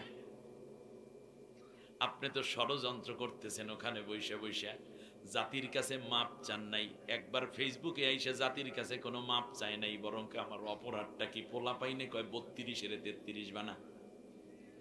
এই পোলা পাইন 32 শুধু নয়, ওরা 30-এর 36 বানাই না পোলা পাইন, ঠিক কিনা বলেন? 36 জুলাই মাস ছিল কত তারিখে? 31-এ। 31-এ বানাইছে কত? তো ওরা 31-এর 36 বানান না পোলা পাইন, 32 তো তার আগেই শেষ। বলছে আর একবার যদি আসো তাহলে ওই মাজার মুজার যা আছে সব কুল্লু খালাস করে দেব। হায় হায়, মাপ তো চাইলেন না, ক্ষমা তো চাইলেন না, বরং এখনো অহংকারের দম্ভ আপনাকে পেয়ে বসেছে। আল্লাহর কোরআন সাক্ষ্য দিচ্ছে,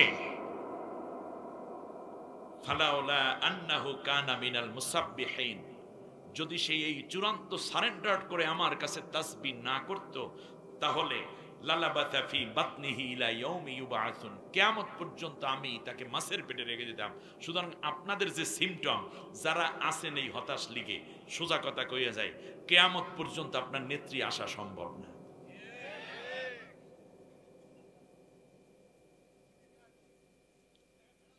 আমার কথা আপনাদের বুঝে আসছে?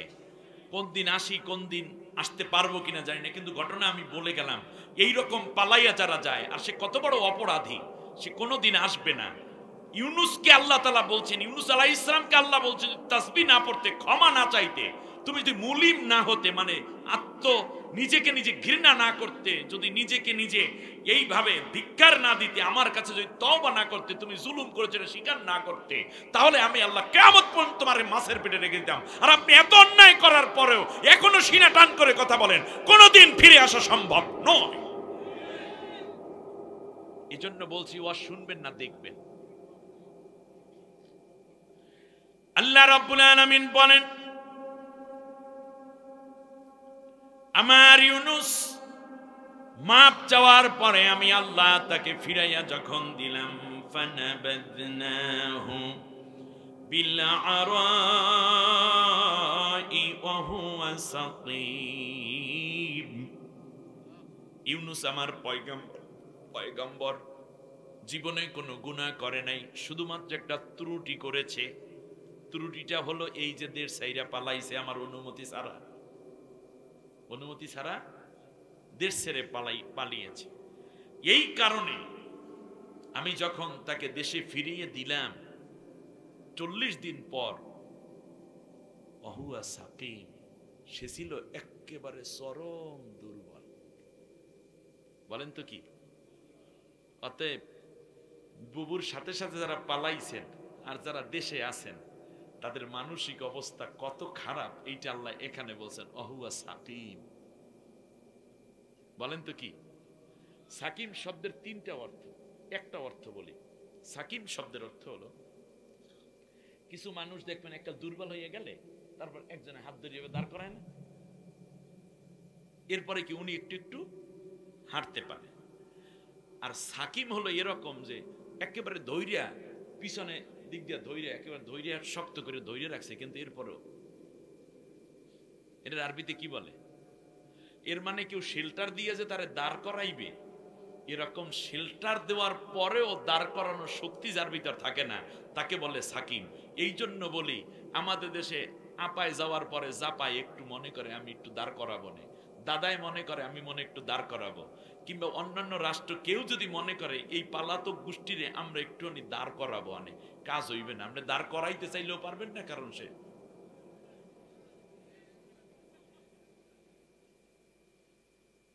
বুঝতেছেন কথাগুলো।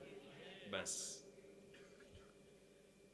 ফানাবাদনাহু বিল আরাই ওয়া হুয়া সাকিম।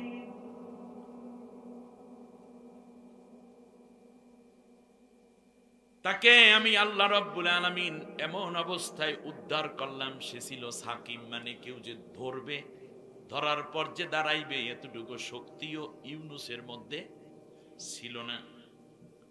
যেহেতু তার গায়ে কোনো শক্তি নাই, শুয়ে আছে ইউনুস। অপরাধ ছিল কি? এই তো সুন্দর, আপনাদের মনে আছে। অপরাধ ছিল একটাই, সে কি? আবাক, পালিয়েছে। আল্লাহ রাব্বুল আলামিন বলেন এই রকম দুর্বলকে আমি আল্লাহ সুস্থ করব। একটু চিন্তা করলাম, এই জন্য 6 মাস তাকে আমি আল্লাহ একটু ইনসেপ্টি কেয়ারের মধ্যে রাখলাম, তাকে একটু আইসিইউর চিন্তা করলাম, লাইফ সাপোর্টের মতো একটু দেওয়ার ব্যবস্থা করলাম। কারণ এখন তো তারে বাঁচাইতে হবে, যেহেতু আমি রহমানুর রহিম, আর ও নিজে তওবা করে ফেলেছে। তবে মানে আল্লাহর কাছে কি একেবারে পূর্ণ সারেন্ডার্ড হয়ে গেছে।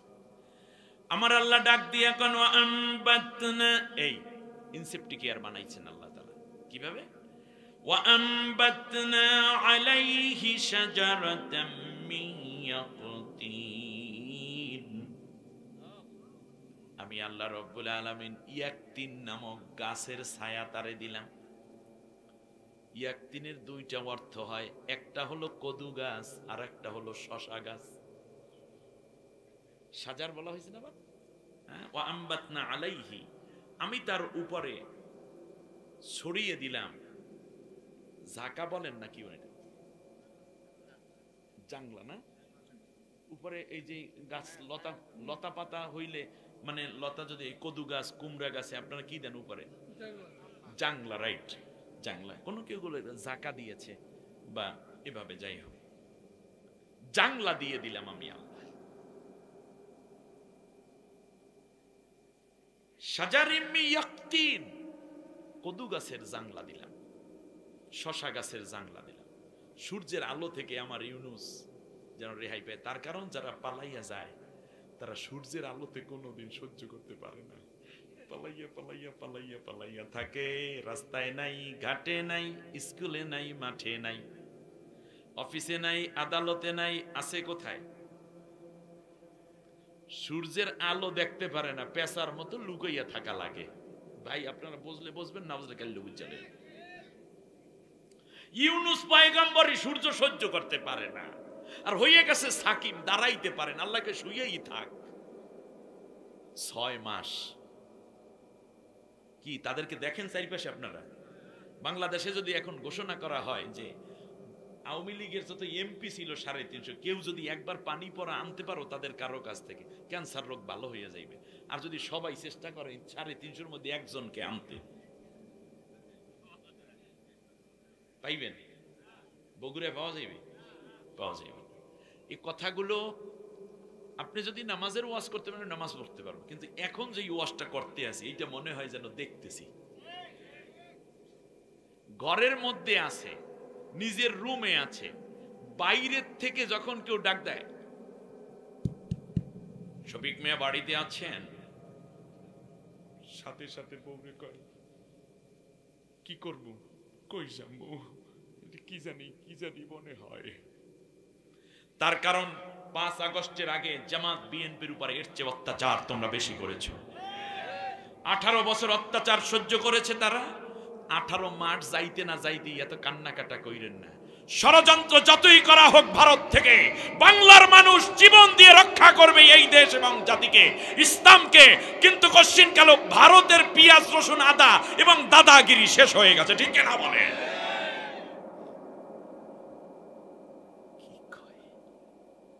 আমরা দিলাম কন্যা, 3 দিন পরে তারা দিল বন্যা। এখন আমাদেরকে ভয় দেখায় তারা পেঁয়াজ রসুন আদা এইগুলো দেবে না দাদা। আমরা কইলাম ওইগুলো লইয়া তোরা বৈশা থাক, আমরা আনবই না। বাংলার প্রতিটা ইঞ্চি জমিন আমরা উর্বর করব। আমি আজ বাংলাদেশের স্বাধীনতার ঘোষক শহীদ প্রেসিডেন্ট জিয়াউর রহমানের জন্মস্থানে বসে কথা বলছি।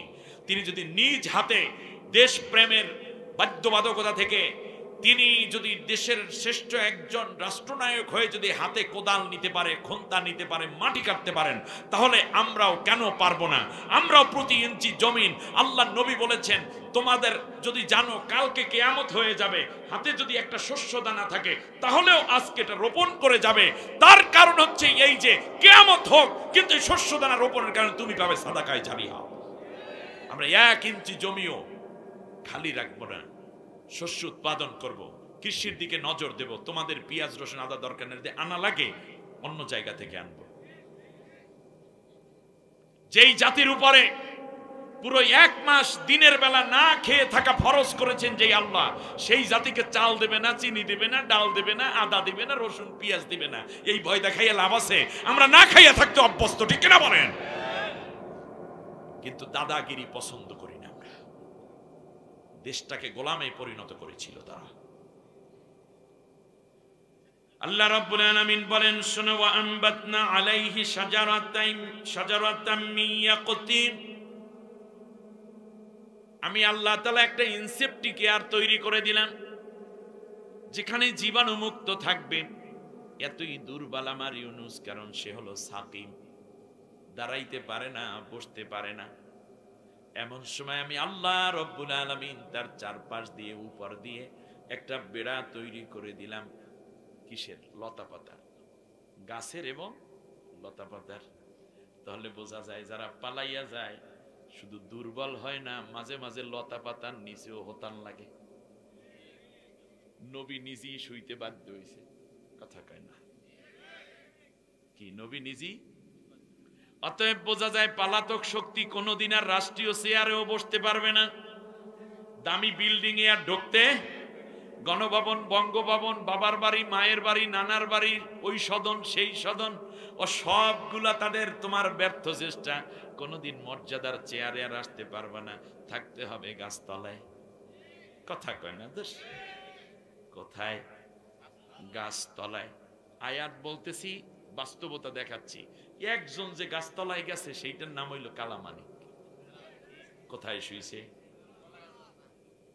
কলা পাতা বিছাইয়া, হাতটারে বালিশ বানাইয়া শুইয়া রইছে, মনে করছে দাদার দেশে চলে গেছে, কয় আমারে ধরতে পারবা না। আপনাদের এই যে পলক, কোথার এমপি যেন, মনে করছি ইন্টারনেট বন্ধ কইরা দিছি, আমারে ধরতে পারবা না। যখনই কোনো গণহত্যার প্রয়োজন হতো, যখনই আমার দেশের ছাত্র সমাজকে হত্যা করার প্রয়োজন হতো, যখনই বিএনপির লোকদের সমাবেশে আক্রমণ করার প্রয়োজন হতো, মানুষ হত্যা, লাশ গুম করার সিদ্ধান্ত হতো, যখন জামাত ইসলামের লোকদেরকে মারার ষড়যন্ত্র হতো, যখনই বাংলাদেশের বড় বড় গণহত্যা, হেফাজতকে হত্যার প্রয়োজন হতো, তখনই এই পলক তখন তার ইন্টারনেট বন্ধ করে দিত, বিদ্যুৎ বন্ধ করে দিত। সুতরাং যতটা গণহত্যা হয়েছে, প্রত্যেকটা গণহত্যার পেছনে এই পলক জড়িত। তাকে রিমান্ড দিয়ে জিজ্ঞেস করতে হবে কেন সেই কাজ করেছে, তাকে অবশ্যই শাস্তির চূড়ান্ত পর্যায়ে পৌঁছতে হবে।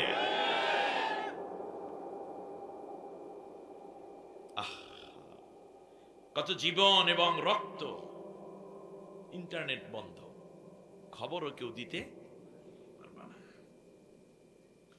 আল্লাহ রাব্বুল আলামিন বলেন, ওয়া আনবাতনা আলাইহি শাজারাতাম মিন ইয়াকতিন।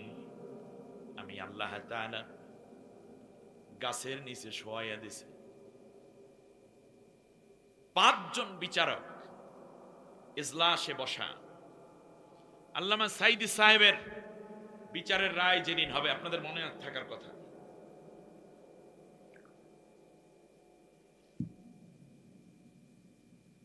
তখন 4 জন বিচারপতি, আব্দুল ওহাব মিয়া তো পুরো বিরোধিতা করেছে, বাকি 3 জন বিচারপতি বিব্রত বোধ করেছে। এটা হলো আপনার কোর্টের একটি ভাষা, বিব্রত, যে না কি রায় দেব জানি না।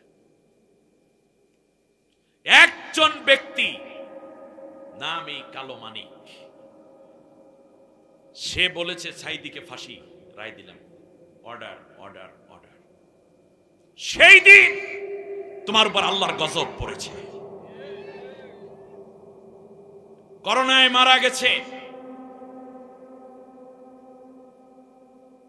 নাম বাবা মা রেখেছিলেন মাহবুবে আলম, মূলত এই লোকটা ছিল অ্যাটর্নি জেনারেল, সে ছিল আসলে গজবে আলম। আল্লামা সাইদি সাহেবকে সামনে রেখে সে যে বকাঝকা করেছিল, তার মরার পরে করোনায় মারা যাওয়ার কারণে তার মেয়ে অ্যাম্বুলেন্সের কাছে যাইয়া চেহারাও দেখার সুযোগ নাই। অ্যাম্বুলেন্সে সুমা খার কা বাবা বাবা চিৎকার করো। আমারও কষ্ট লেগেছে, পৃথিবীতে কারো বাবা মারা গেলে সন্তান কষ্ট পায়, এটাই স্বাভাবিক। কিন্তু তোমার বাবা শত শত সন্তানকে ইয়াতিম বানানোর অপরাধে, একজন খুনের অপরাধে অপরাধী। এই গজবে আলমের মেয়ের প্রতি আমাদের সিম্পেথি থাকলো, কিয়ামতের ময়দানে যাদার মিথ্যে কথা দিয়ে অন্যায়ভাবে আমাদের, আপনাদের বিএনপি লিডার কি নাম জানো, বাশার সাহেব বলে গেছেন মিথ্যা কথা। শুধু মিথ্যাটা বন্ধ করা হলেও বাংলাদেশ সোনার বাংলা হয়ে উঠবে, ঠিক না বলেন? আন্তর্জাতিক অপরাধ ট্রাইব্যুনাল যেটা বানিয়েছিল পুরো মিথ্যা দিয়ে সাজানো নাটক ছিল, এবারও ট্রাইব্যুনাল রেডি আছে, প্রত্যেককে ধরে ধরে এই ট্রাইব্যুনালে চূড়ান্ত বিচার করা হবে। আল্লাহ রাব্বুল আলামিন বলেন,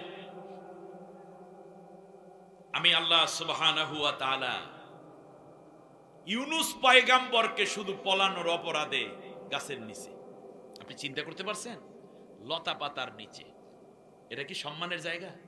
কথা বলে না দোষ, খুব ইজ্জতের জায়গা, হ্যাঁ না, নিচে পাতা বেছানো, কদু পাতা বিছাইয়া, কদু পাতা উপরে,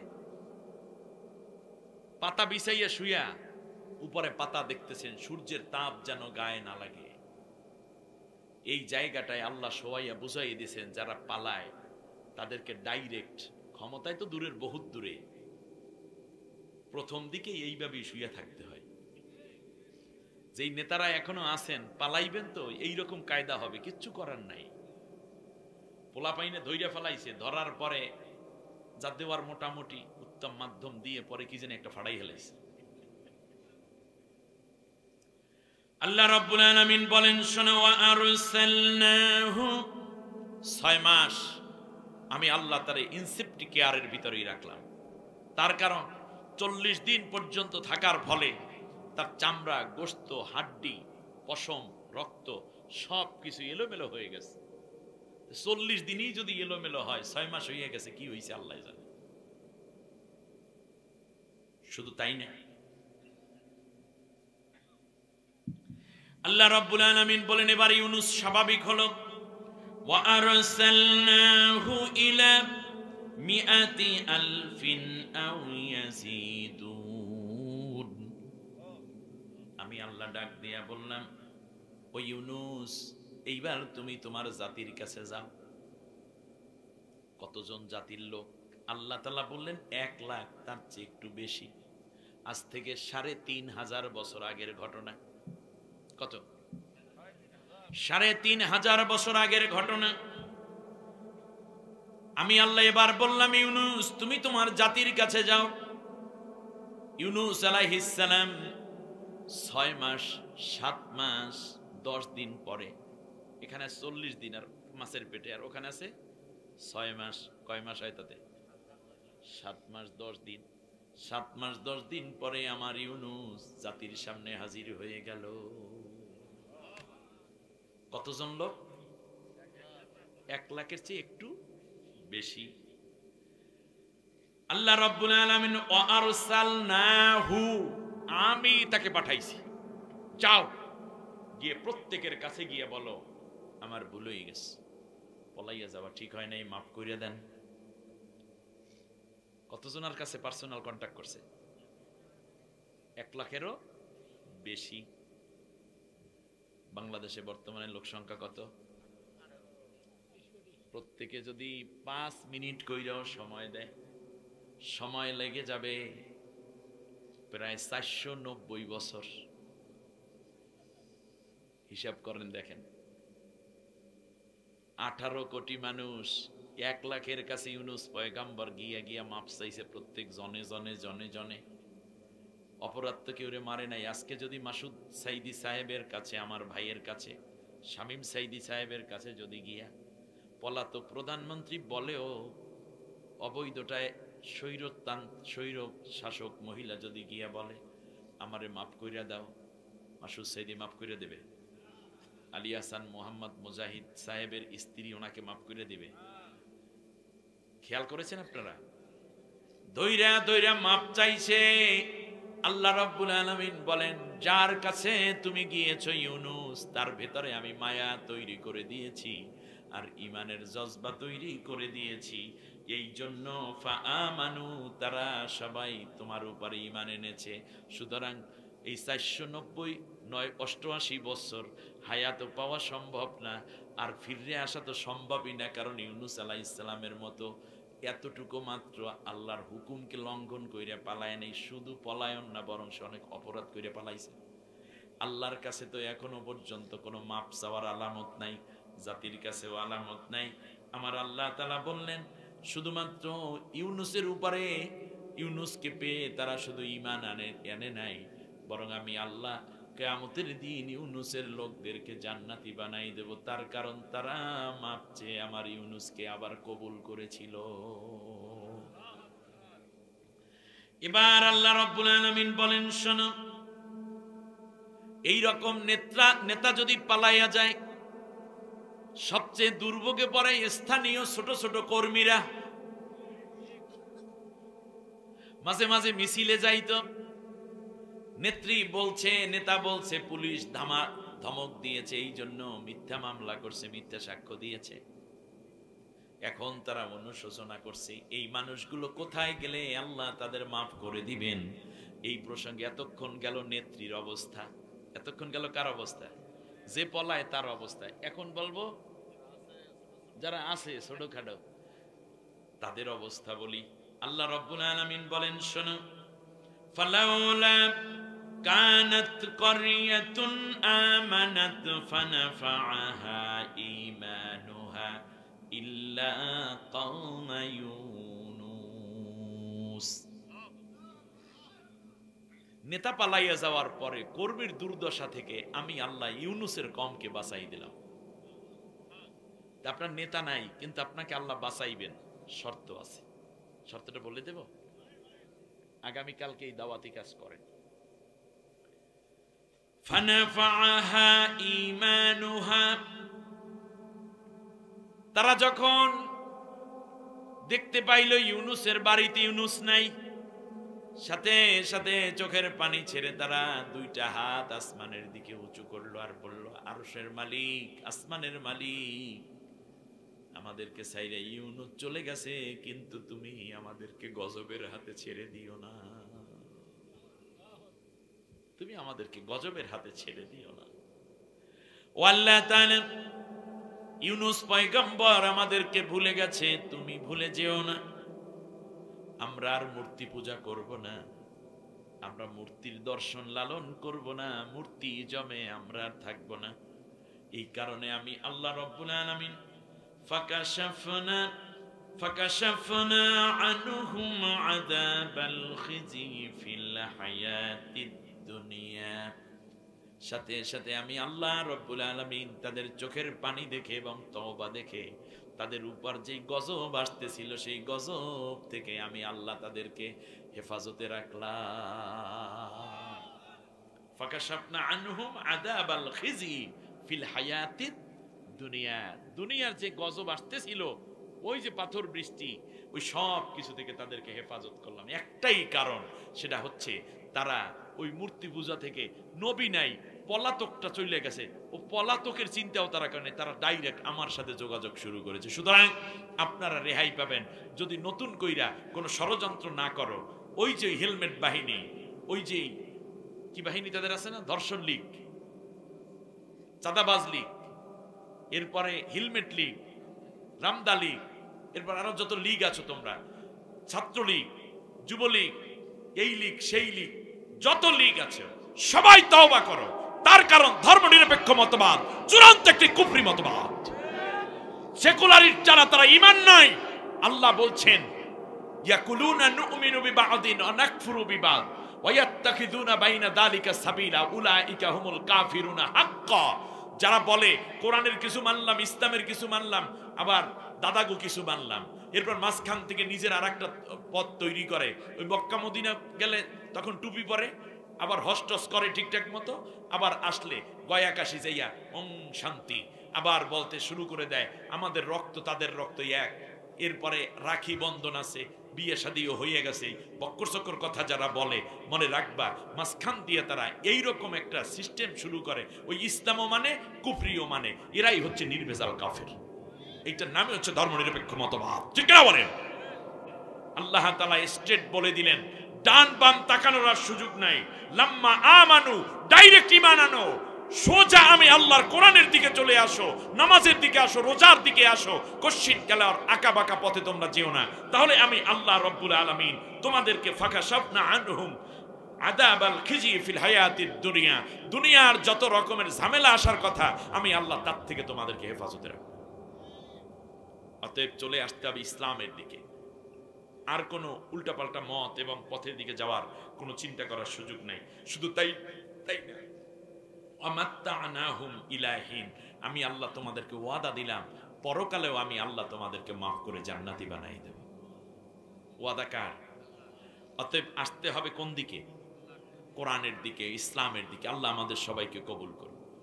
বাস, তাহলে দুইটা বিষয় কিন্তু হয়ে গেছে। এক নম্বর হচ্ছে পালালে নেতা নেত্রীর অবস্থা কি হয়। আমি আপনাদের একটা গোপন কথা বলবো, এই আস্তে আস্তে বলবো, যদিও মাইকে কান পাইতে শোনেন। আপনারা মনে করছেন কি যারা পালাইয়া গেছে এমপিরা, মন্ত্রীরা কিংবা অন্য যারা আছে, এরা মনে হয় দূরে কোথাও চলে গেছে, কেউ যাইতে পারে নাই, কেউ যাইতে পারেনি, সবাই ধরার মধ্যে আছে। ইনুস চাচা হইল বুদ্ধিমানের আন্টি। শোনেন, এই যে সামনে 16-17 জনকে দেখায়, আর বাকিরা কই? বাকিরা আছে কই? আছে চিপাতে। বলেন কোথায়? চিপাতে। ওই চিপাতে বৈশা ডিম খাইতে আছে। ডিম খাওয়া বোঝেন? রিমান্ডে আছে। কারণ একসাথে যদি বেশি দেখায় তাহলে বিশ্বের অন্যান্য রাষ্ট্রের লোকেরা বলবে কি যে তোমরাও তো একসাথে 18-20 হাজার মানুষের জেলের ভিতর নেও আর আনো, এটাও তো মানবাধিকার লঙ্ঘন।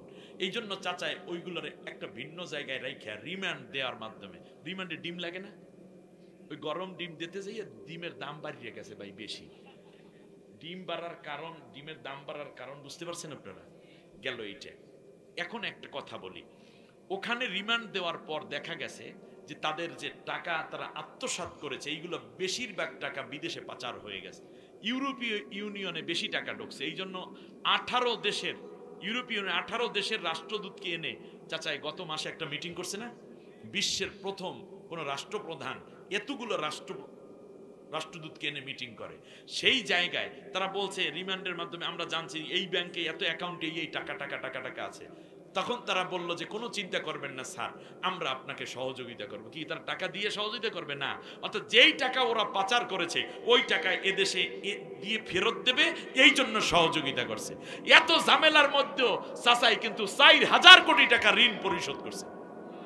জাপান, কানাডা, রাশিয়া, এরপরে চীন, এদের সবাইকে অলরেডি জানাই দিয়েছে যে তোমরা কত হাজার কোটি টাকা ঋণ দিয়েছো বিগত গভর্নমেন্টকে, আমাদেরকে বলো, একসাথে সব টাকা দিয়ে দেবো। ওই যে ওই কিস্তিটা না, ওইটা আমরা পারবো না। চাচা এত টাকা কই পেবে? এই মানে এরা চুরি করছে, চাচা ডাকাতি করে লই। কথা বুঝে আসছে? সুতরাং কেউ পালাতে পারে নাই। এখন আল্লাহ তাআলা বলছেন তওবা করো, তওবা করে ফিরে আসো। তাহলে দেখেন নেত্রীর অবস্থা কি, ফিরার সম্ভাবনা? কথা বলে না, নাই। দ্বিতীয় হচ্ছে কর্মীদের অবস্থা, ফিরে যদি আসেন আল্লাহর দিকে তাহলে আল্লাহ সেভ করবেন, ওয়াদা করেছেন। কেমনে সেভ হবে আমি জানি না, আপনারা কেউ জানেন? কিন্তু আল্লাহ তাআলা বলেন ফাকাশাফনা আনহু আযাবাল খিজি ফিল হায়াতিদ দুনিয়া, দুনিয়ার বিভিন্ন ঝামেলা থেকে। এই যে ডেভিল হান্ট চলতেছে, স্বরাষ্ট্র উপদেষ্টা বলতেছেন যে যতদিন শয়তান দমন নয় ততদিন চলবে। এখনো ধরাই শুরু হয়নি। আমাদের এলাকায় আপনাদেরকে একটা পরামর্শ দিয়ে যাই, সেটা হচ্ছে আমরা যখন হজ করতে যাই সর্বপ্রথম যেই দিন আমরা পাথর মারি জামারাতে, কোনটারে মনে আছে? রাইট, বড়ডারে। বড়ডারে 7টা মাইরে আমরা চলে যাই কোথায়? তাবুতে। তারপর কোরবানি কইরা মাথা কামাইয়া স্বাভাবিক ড্রেস পরি। পরের দিন যে শুরু হয় 10 অর্ডারে, কোনটা থেকে জানেন? ছোটটা থেকে। বড় যারা আছে তাদের উপরে হামলা মোটামুটি শেষ। চেতাচেতি বেশি করবা, পরের হামলা কিন্তু গুড়িটা হইতে শুরু হইবে। একেবারে বাঙ্গাইয়া বঙ্গাইয়া সব কথা কইয়ে গেলাম, এইরকম হুজুর পাওয়া বড় মুশকিল। কথা বুঝছেন? আর একটা কথা আমি বানাই বলতেছি নাকি মনে হয়?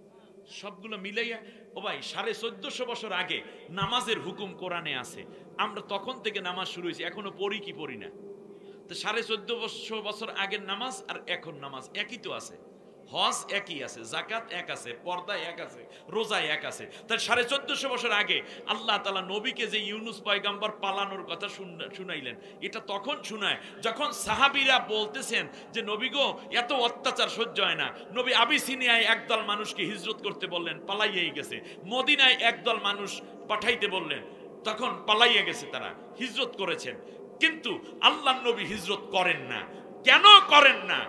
এই নিয়ে যখন সাহাবীরা সমালোচনা করছে, আমরা তো আর থাকতে পারি না, এত মাইর এত অত্যাচার আর পারি না, তখন আল্লাহ তাআলা এই আয়াত নাজিল করে বলছেন যে এর আগে কিন্তু এক নবী পালাইয়া গেছিল, ঘটনা কিন্তু পেঁচ বাজাই দিছি, অতএব তোমরা তোমাদের নবীকে, আমি এখনো অনুমতি দেই না, তার আগে কেন তোমরা এইভাবে যাইতে বলো?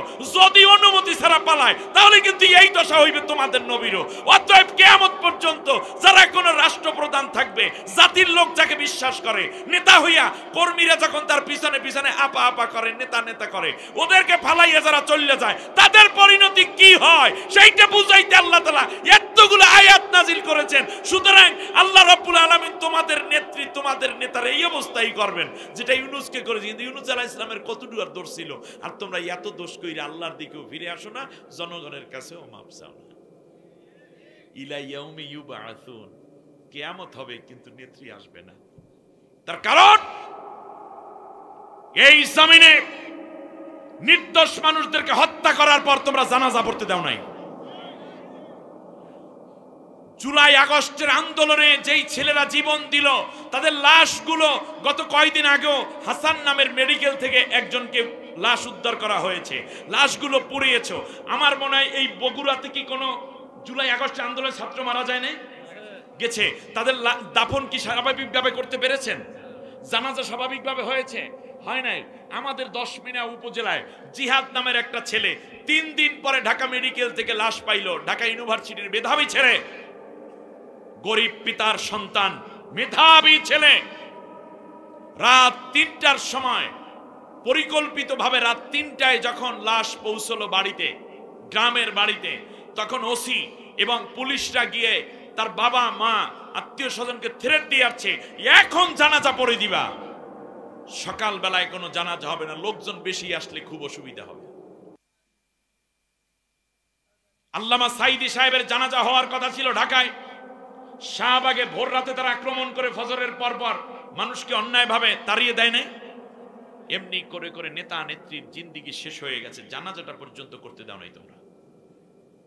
সুতরাং এ কথা আপনারা ভুলে গেছেন মনে হয়? হ্যাঁ, ভুলে গেছেন? মনে রাখবেন। তবুও তো আল্লামা সাইদি সাহেবের জানাজা পিরোজপুরে লক্ষ মানুষে পড়েছে, তাম দুনিয়ায় লক্ষাধিক গায়েবানা জানাজা হয়েছে। সেই গায়েবানা জানাজা হুজুর যে হুজুর পড়েছে তার চাকরি শেষ। হকি স্টিক লিগ যাইয়া ওই হুজুরের পিটাইছে, মসজিদ থেকে আউট করে দেয়নি, বললে দিয়েছে। এত অত্যাচার করেছে, আমার বড় ভয় হয় এবং এটাই হওয়ার সম্ভাবনা। তবুও তো তাদের জানাজা হয়েছে, মানুষ কেঁদেছে তাদের জন্য। তোমরা মরার পর তোমাদের জানাজাও না হওয়ার আশঙ্কা আছে। ফামা বাকাত আলাইহিমুস সামাউ ওয়াল আরদু, তারা যেদিন বিদায় হয়েছে সেই দিন কেউ আসমানেও কান্দে নাই, জমিনেও কান্দে নাই।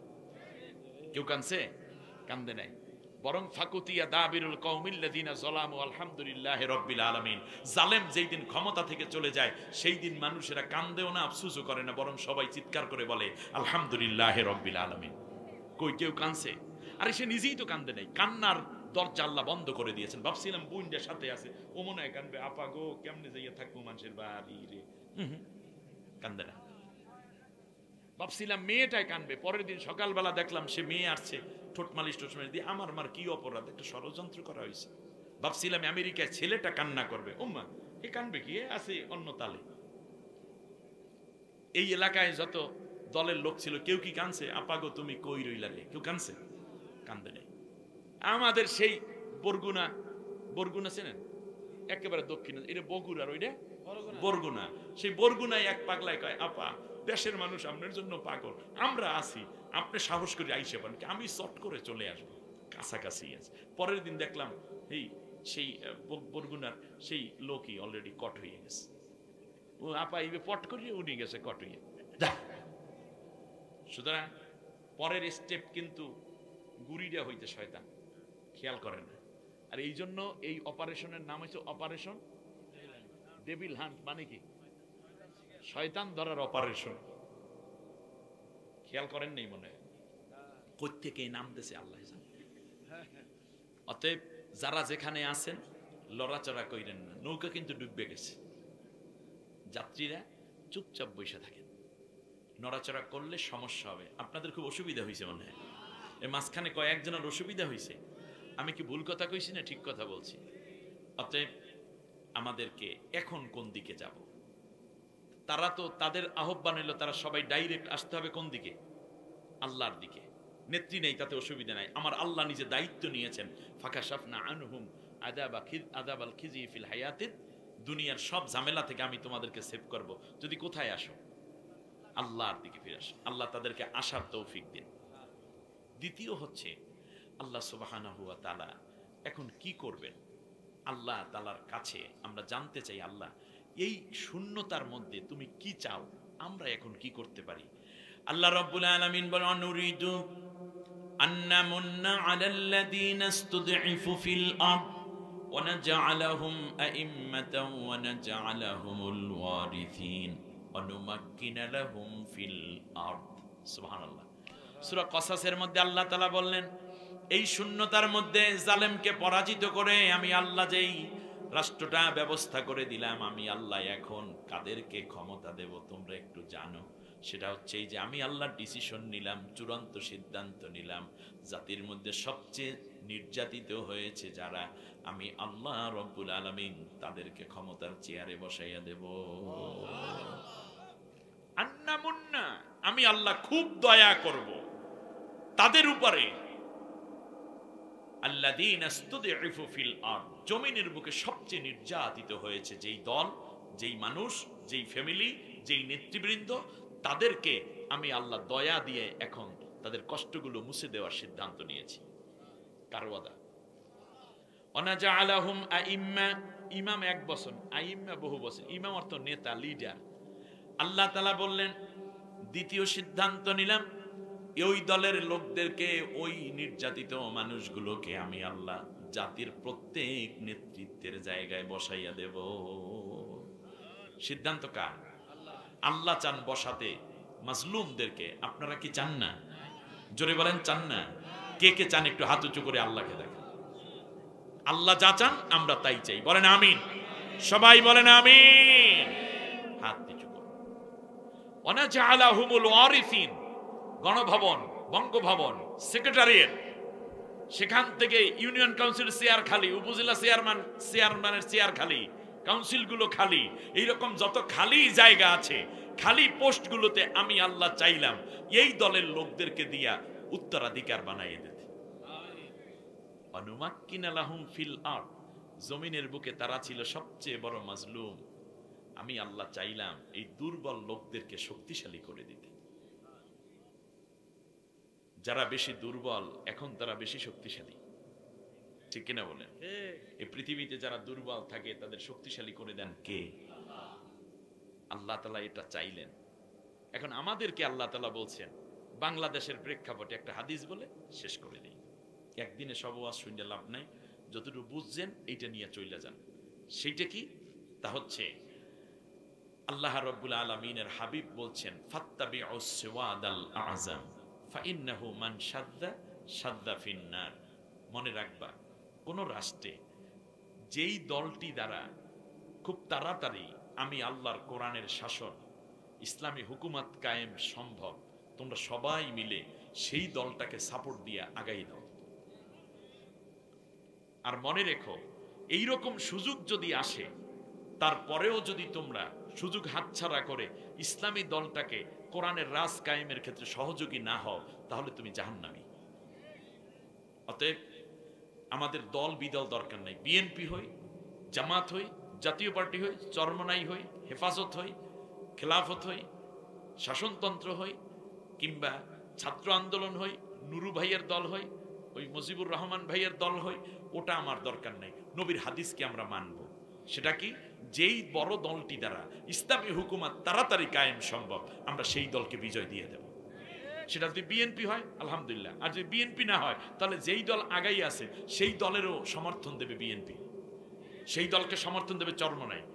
চরমনাই যদি আগাই যায় তো সবাই মিলে চরমনাইকে আগাই দেবে। যেই দলের দ্বারা খুব তাড়াতাড়ি দেখবেন ব্যারিস্টার বেশি আছে, অ্যাডভোকেট বেশি আছে, বিচারপতি বেশি আছে, ডাক্তার বেশি আছে, ইঞ্জিনিয়ার বেশি আছে, কথা কয় না। এমনি করে সব সেক্টরে যারা এগিয়ে আছে, আজকে যদি ইসলামী রাষ্ট্র কায়েম হয়, এই রাতে সব মদের দোকান বন্ধ থাকবে। দেখা যাবে লক্ষ লক্ষ মানুষ যে মদ খাইয়ে গুনাহ করতো, গুনাহ বন্ধ হয়ে যাবে। আমরা কি সাপোর্ট দেব না তাদেরকে? শুধু তাই না, আল্লাহ নবী সাল্লাল্লাহু আলাইহি ওয়াসাল্লাম আমাদেরকে এই ব্যাপারে যথেষ্ট কথা বলেছেন। আমি শুধু একটি হাদিস নিয়ে এক্সপ্লানেশন শেষ করি। আজকে রাতে বাংলাদেশে 1,20,000 নারীকে ফ্রোজ কোয়ার্টার খোলার জন্য সার্টিফিকেট দিয়ে আছে। এই 1,20,000 নারী ন্যূনতম 2 জন করে যদি খদ্দর যায় তাদের কাছে, তাদের বেশিরভাগ মুসলমান, ঠিক কিনা বলেন? তাহলে 4,40,000, আর ওরা হইছে 2,20,000, 3 লক্ষ নাকি 3,60,000 নারী পুরুষের আজকে কবিরা গুনায় লিপ্ত হওয়ার আশঙ্কা আছে। কথা বুঝছেন কিনা? কিন্তু এই মুহূর্তে যদি ইসলামী রাষ্ট্র কায়েম হয়, এই মুহূর্তে এই ফ্রোজ কোয়ার্টারগুলো চলবে না, বন্ধ হয়ে যাবে। তাহলে দেখা যাবে এই 3,60,000 ইমানদার নারী পুরুষ যারা গিয়ে জেনা করার কারণে জাহান্নামী হইতো, তারা জেনা না করতে পারার কারণে ওই গুনাহ থেকে সেভ হয়ে গেল। আগামী কালকে ফজর ওয়াক্তের আজান যখন হবে, আপনার ছেলে নামাজ পড়ে না, বউ নামাজ উঠতে দেরি করে, মেয়েটা মোরামুরি করে নামাজ পড়ে না, কিন্তু আজানের সাথে সাথে সবাই নামাজ পড়তে বাধ্য, কারণ এটা ইসলামী রাষ্ট্র। ইমানদার সবাই নামাজ পড়বে, অমুসলিমরা হয়তো নামাজ পড়বে না, সেটা তাদের ব্যাপার। কিন্তু ইমানদার হলে নামাজ পড়বে, মসজিদ মাদ্রাসা স্কুল কলেজে নামাজ জারি হয়ে যাবে। বলুন তো দেখো, ওই নামাজ পড়ে যত সওয়াব পাবে, আপনি একটি ইসলামী দলকে সমর্থন দেওয়ার কারণে নিঃসন্দেহে আপনিও পেয়ে যাবেন সাদাকায়ে জারিয়ার সওয়াব। আমার কথা আপনার বুঝে আসছে? অতএব বোঝা যাচ্ছে এই মহান একটি সুযোগ আল্লাহ আমাদের জন্য তৈরি করেছে। এই জন্য আমার একটা স্লোগান আছে, সব দল দেখা শেষ, এবার হবে আল কোরআনের বাংলাদেশ। বলেন, সব দল দেখা শেষ, আল কোরআনের আলো সংসদে জ্বলো। বলেন, আল কোরআনের আলো। এজন্য আমরা সবাই ঐক্যবদ্ধভাবে সামনে এগিয়ে যাব। এরপর নবী বলেছেন, তোমার একটা দল আছে, তোমার কিছু মুরিদ আছে, তোমার কিছু ভক্ত আছে, এইগুলো নিয়ে মোরাইয়া থেকে তোমরা যেন কশ্চিন কালেও এই বৃহৎ একটি কাজ থেকে বিরত না থাকো, তাহলে তুমি জাহান্নামী হবে। আল্লাহ আমাদের সবাইকে হক বোঝার তৌফিক দিন। দাঁড়ানো ভাইরা বসে পড়েন।